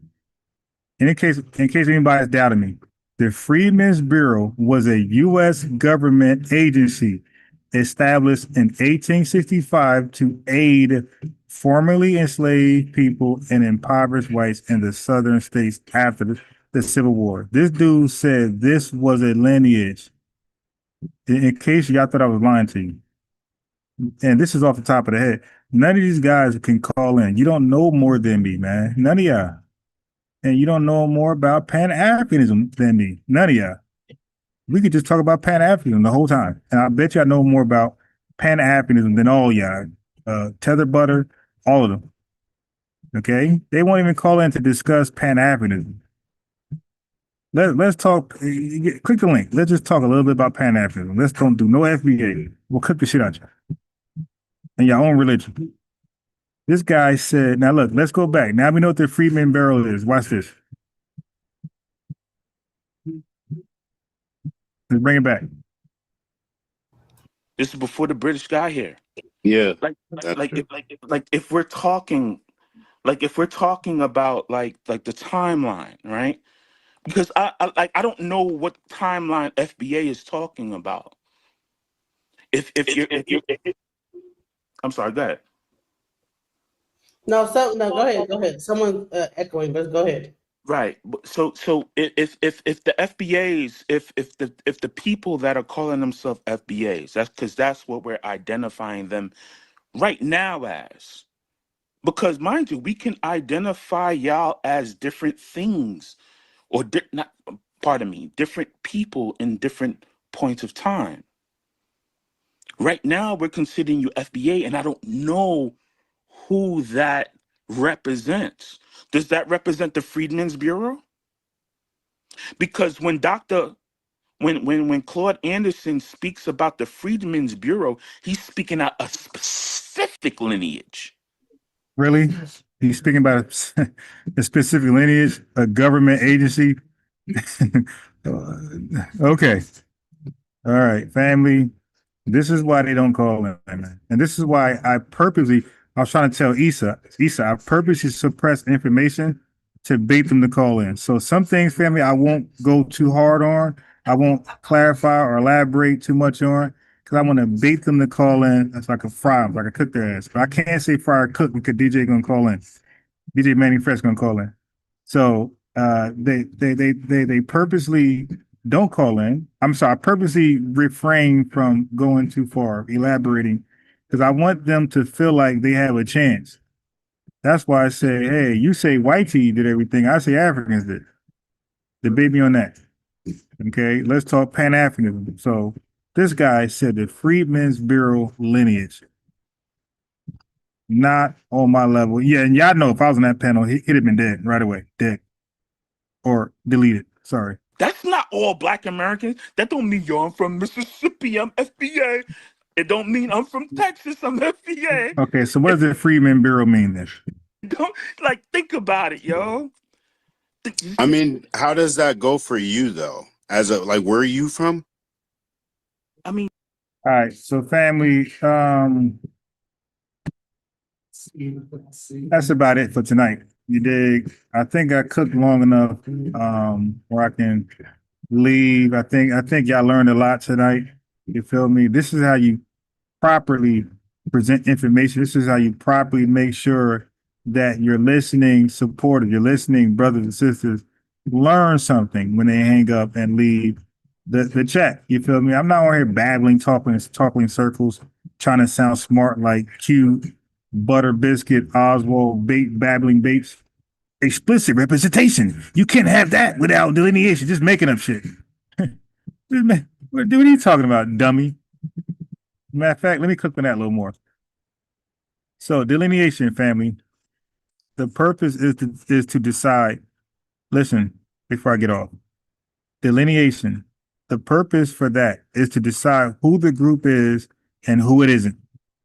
What it includes: lineage, ancestry, rules, historical continuity, cultural identity, eligibility principles, deliverable, and clear. Remember, he bragged about clear stats, clear math.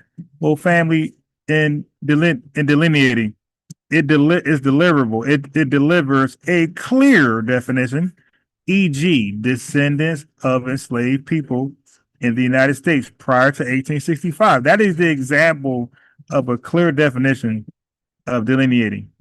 And their lineal descendants who endured Jim Crow through civil rights era. Okay, watch this. Explicit representation. Okay.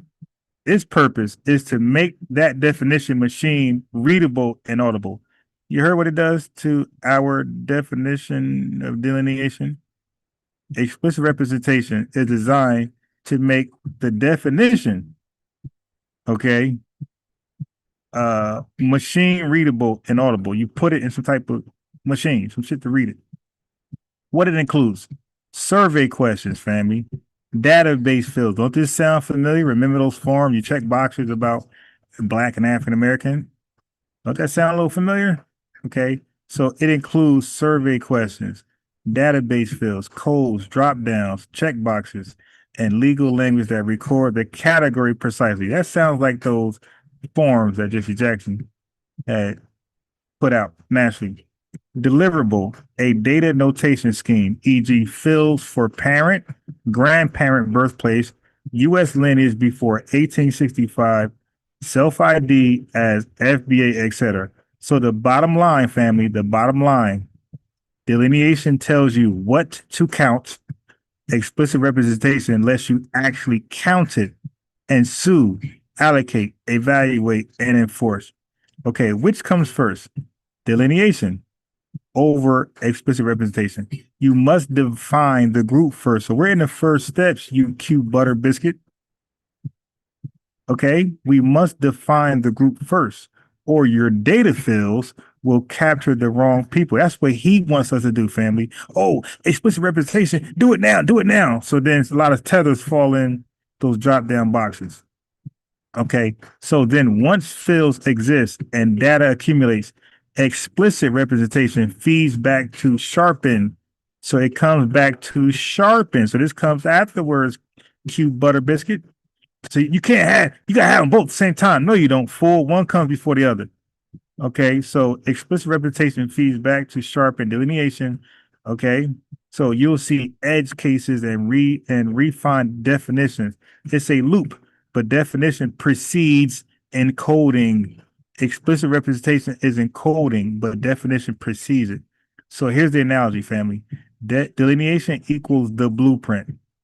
Explicit representation equals the measuring tape, CAD model that turns the blueprint into buildable specs. Okay, so anyway, we're already doing both. Okay, so delineation. We are establishing the ethnonym, especially by me. I'm hard on ethnonym, exonym, and endonym. Okay, so the ethnonym is foundational Black American, FBA. The core definition, lineage-based, descendants of the U.S. enslaved, continuity through Reconstruction, Jim Crow. Narrative frame, harm specific to FBA, chattel slavery in the U.S., black codes, redlining, mass incarceration, and wealth theft. Got it? Explicit representation. Practical tools we can apply or deploy now. The server intake fields at schools, orgs. That's going to come. That's going to come. Butter. But one comes before the other. That's why when truth be told, asking questions, I'm like, dude, you're jumping too far ahead, man. We're 7 years. It took the Italians 60 years, Jewish Americans 100, damn near 100 years, and the Native Americans 400 years. It's still ongoing. So they're always trying to rush us to a nothing burger or to fail. It's not gonna happen, man. It's not gonna happen. I love it. We're very sophisticated. Exactly. Harp. Make sure you subscribe to the channel. Make sure you like the video. And oh my God. Let me put this. So since we're closing down, anybody want to donate? This is the Cash App right there. Unbiased Ron. You can donate any dollar amount there, any amount there. If you appreciate the show, you want to support. You dig? I am in public. I do buy snacks. I got to contribute. So if I want to support, donate for the coffee, the snacks, because I'm here for how long I've been here? Been for hella long. It's 327. I'm like, why the X is owned by Elon Musk. What's the difference? See, when you change the language, it's a sign you'll try to run off with your own FBA, right? Okay, so don't forget Muhammad Ali was denied entry into a diner, but the white folks welcome a musty tether Africans inside the diner instead. Said let them in there, not Negroes. Wow, that's deep. In June radio, that's deep, man. Yeah. Circumcision. He said circumcision happens to prevent bacteria. Yeah, I think that's pretty true. Okay, so family, tomorrow we're going to tackle a tether called a cosplaying Democrat shill called Tariq Nasheed, and said most Black Americans do not need reparations. That's an hour some long video. Audio. I'm gonna say that we're gonna talk about that tomorrow, and we're gonna talk about that's pretty much on topic. So we're gonna do a review reaction to that shill, Democratic shill, saying most of us don't need reparations. I think that's great to cook on. That's a great opportunity to learn more about the reparations discussion. You feel me? Thank you so much. That is a privilege and honor. I'm King Harp. Yes, sir, man. I appreciate you and your support. I know you guys are busy and there's other channels rocking. I get it. I'm not jealous. As long as you're at an FBA channel, I appreciate it. You dig? Like you're still supporting lineage, So I know sometimes you're at Afro Elite, Black Alpha, or whoever's out there. As long as the lineage, I don't mind. You feel? But if y'all dodging me to come to some troll channel or some tether channel, nah, that ain't cool. Okay, so we're gonna discuss that. We'll probably get some call-ins. We had Jamaican American Tether Dream call in today. I kicked him off pretty fast. He started to go to his old antics, got him out of here. Not dealing with him like that. And a lot of these folks is clout chase. They just see 20 or 30 people in the chat and they want to call in, and they don't care how much of a fool they make themselves. Y'all seen JJ call in. I mean, he was out of control. Like he was on crystal meth, K2, scissor, like on every drug manageable. He was on every drug, not manageable, every drug imaginable. Yeah, it's time to get some rest. It's like he was on every upper drug imaginable. Okay. Dude crashed out like a monk. I was on his channel, well behaved. He was acting a fool, well behaved, listen, stop when he said stop, answer when he said answer, and I flamed him. So I'm like, yo, come to my channel, same respect. But I said, bro, you're gonna come to I came to answer questions on your channel. You're gonna come to answer questions on my channel. What was the big deal? He came over here and the first thing he said was, let me ask you a question. I said, bro, you won't let me ask you a question on your channel. How you gonna ask a question on my channel? It's the same energy, bro. So then he started to crash out. He shot out his channel as though we were going to come over there in large masses. And his channel was so funny because his title, he misspelled Tariq name. He misspelled wannabe. Like he had a whole bunch of misspelling going on. It's like, dude, were you that intoxicated or are you just that much of an illiterate that you couldn't spell? Yeah, he spelled Tariq Tiriq. Anybody? Hold on. Let me pull it up. Let me pull this up. There we go. Yeah, y'all ain't gonna believe this right here. Look at this spelling, yo. And I ain't trying to pick on old boy, but this is embarrassing. Hold on. This is embarrassing, family. To have spelling like this. This is not a mistake. And yo, he didn't even fix it. He says fake FBA. Look how he spelled wanna. Fake FBA wannabe. Unbiased Ron riding. What the hell is this? He said, I'm riding Tariq like a pony. Okay. Yes, he sees you. But didn't want to have no discussion when he came over here. I'm telling you, family, all these Pan-Africans, they're phony as shit. They know little to nothing about Pan-Africanism. And we never knew that because we took their word. We like, all right, because they have all those books behind them. We thought they read them. It's just for show. Okay, so family, I'm going to close out with the So family, everybody who's here for the first time, I make music and the music is dedicated to the lineage. Every last song is dedicated to the lineage. I will play them all another day. It's too late tonight, but I will play this one. I will play two. I'll play this one and the outro. Okay, so this is I uploaded this song last night. It's called They Don't Like Us, They Not Like Us. It's a banger. You don't want to miss this. Don't leave. Give it a chance. Check it out.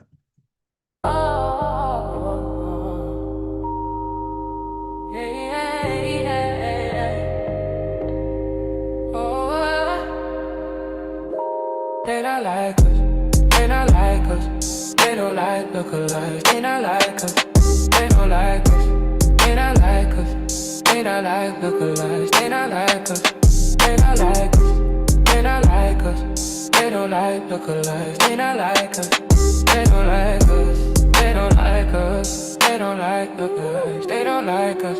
We the original, number one, uno, we're not alike, you know. Y'all are liar like we made in the image, our likeness. Our image is righteous, our lineage can't buy us, sell it, they tried it, they tried to sell it, they tried They not like us, they not like us, they don't like look-alikes, they not like us, they not like us, they not like us, they don't like look-alikes. They not like us, they not like us, they not like us, they don't like look-alikes, they not like us, they don't like us, they don't like us, they don't like look-alikes, they not like us. They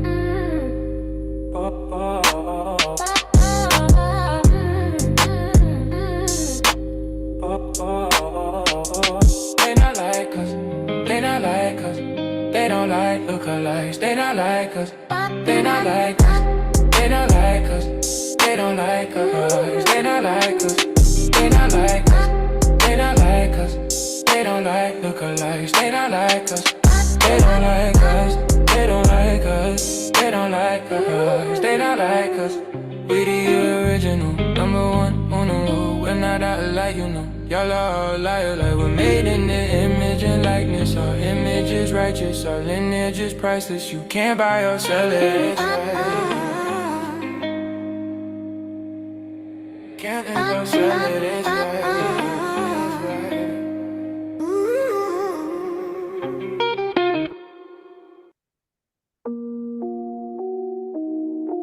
We have to start supporting ourselves. We We have to add value to our content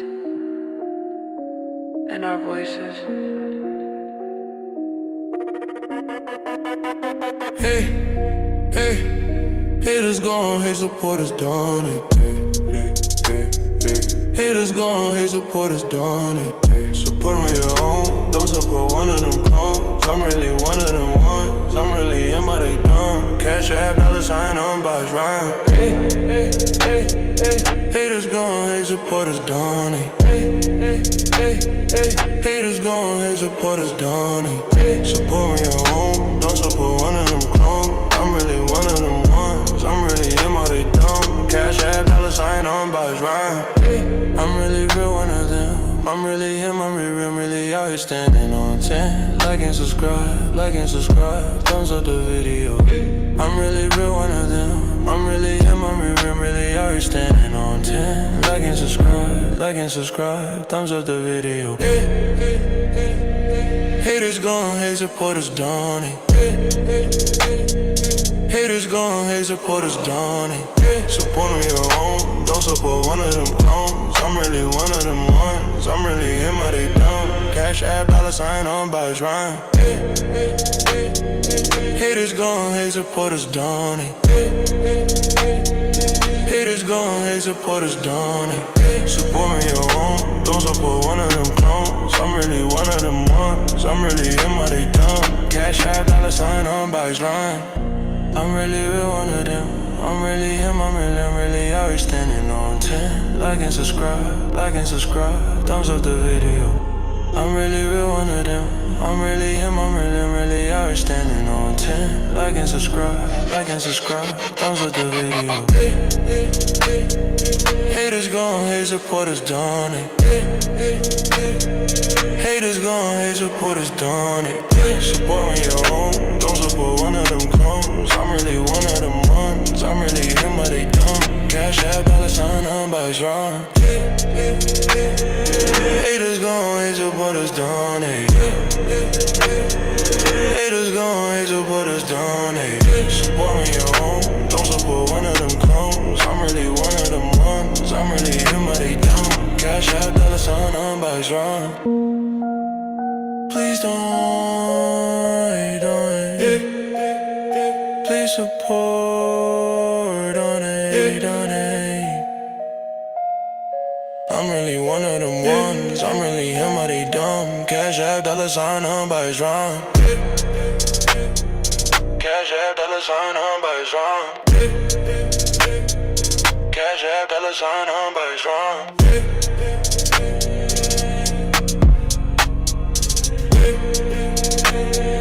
I'm really real one of them ones that they dumb. Thumbs up, subscribe, cash app, $sign on box rhyme.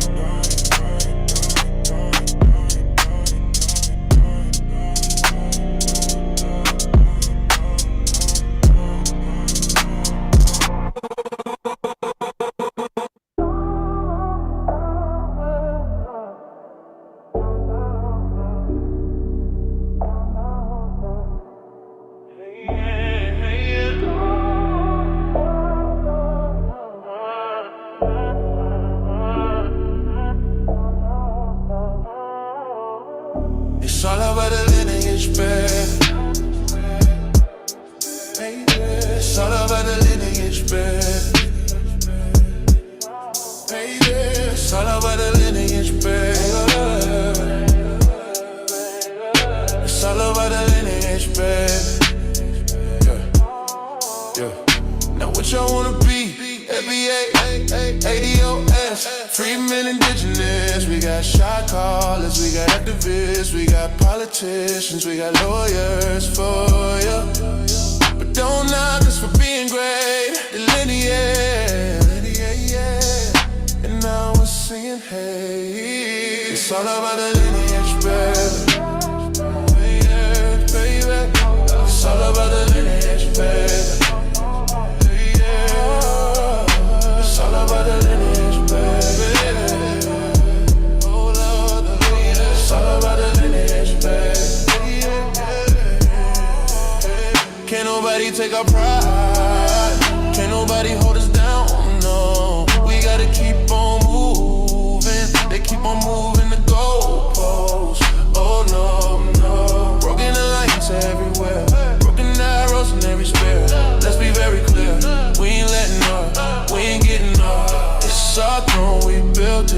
this a home. Take your shoes off. It's all about the lineage, babe. Oh no, it's all about the lineage, babe. Yeah. It's all about the lineage, babe. Oh no, it's all about the lineage, babe.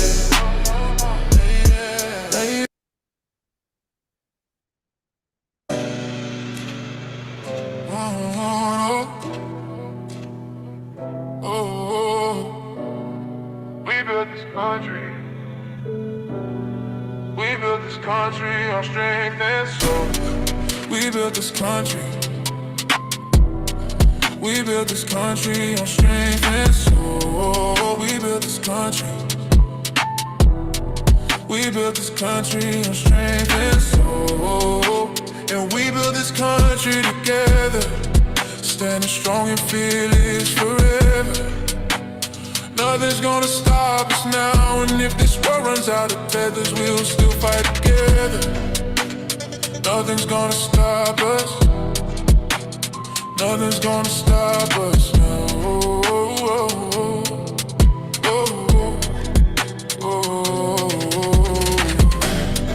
We built this country. Yeah. We built this country on strength and soul. We built this country. We built this country on strength and soul. We built this country. Yeah. We built this country on strength and soul. We built this country. Yeah. We built this country on strength and soul. And we built this country together. Standing strong and on business forever. Nothing's gonna stop us now. And if this world runs out of tethers, we'll still fight together. Nothing's gonna stop us. Nothing's gonna stop us now.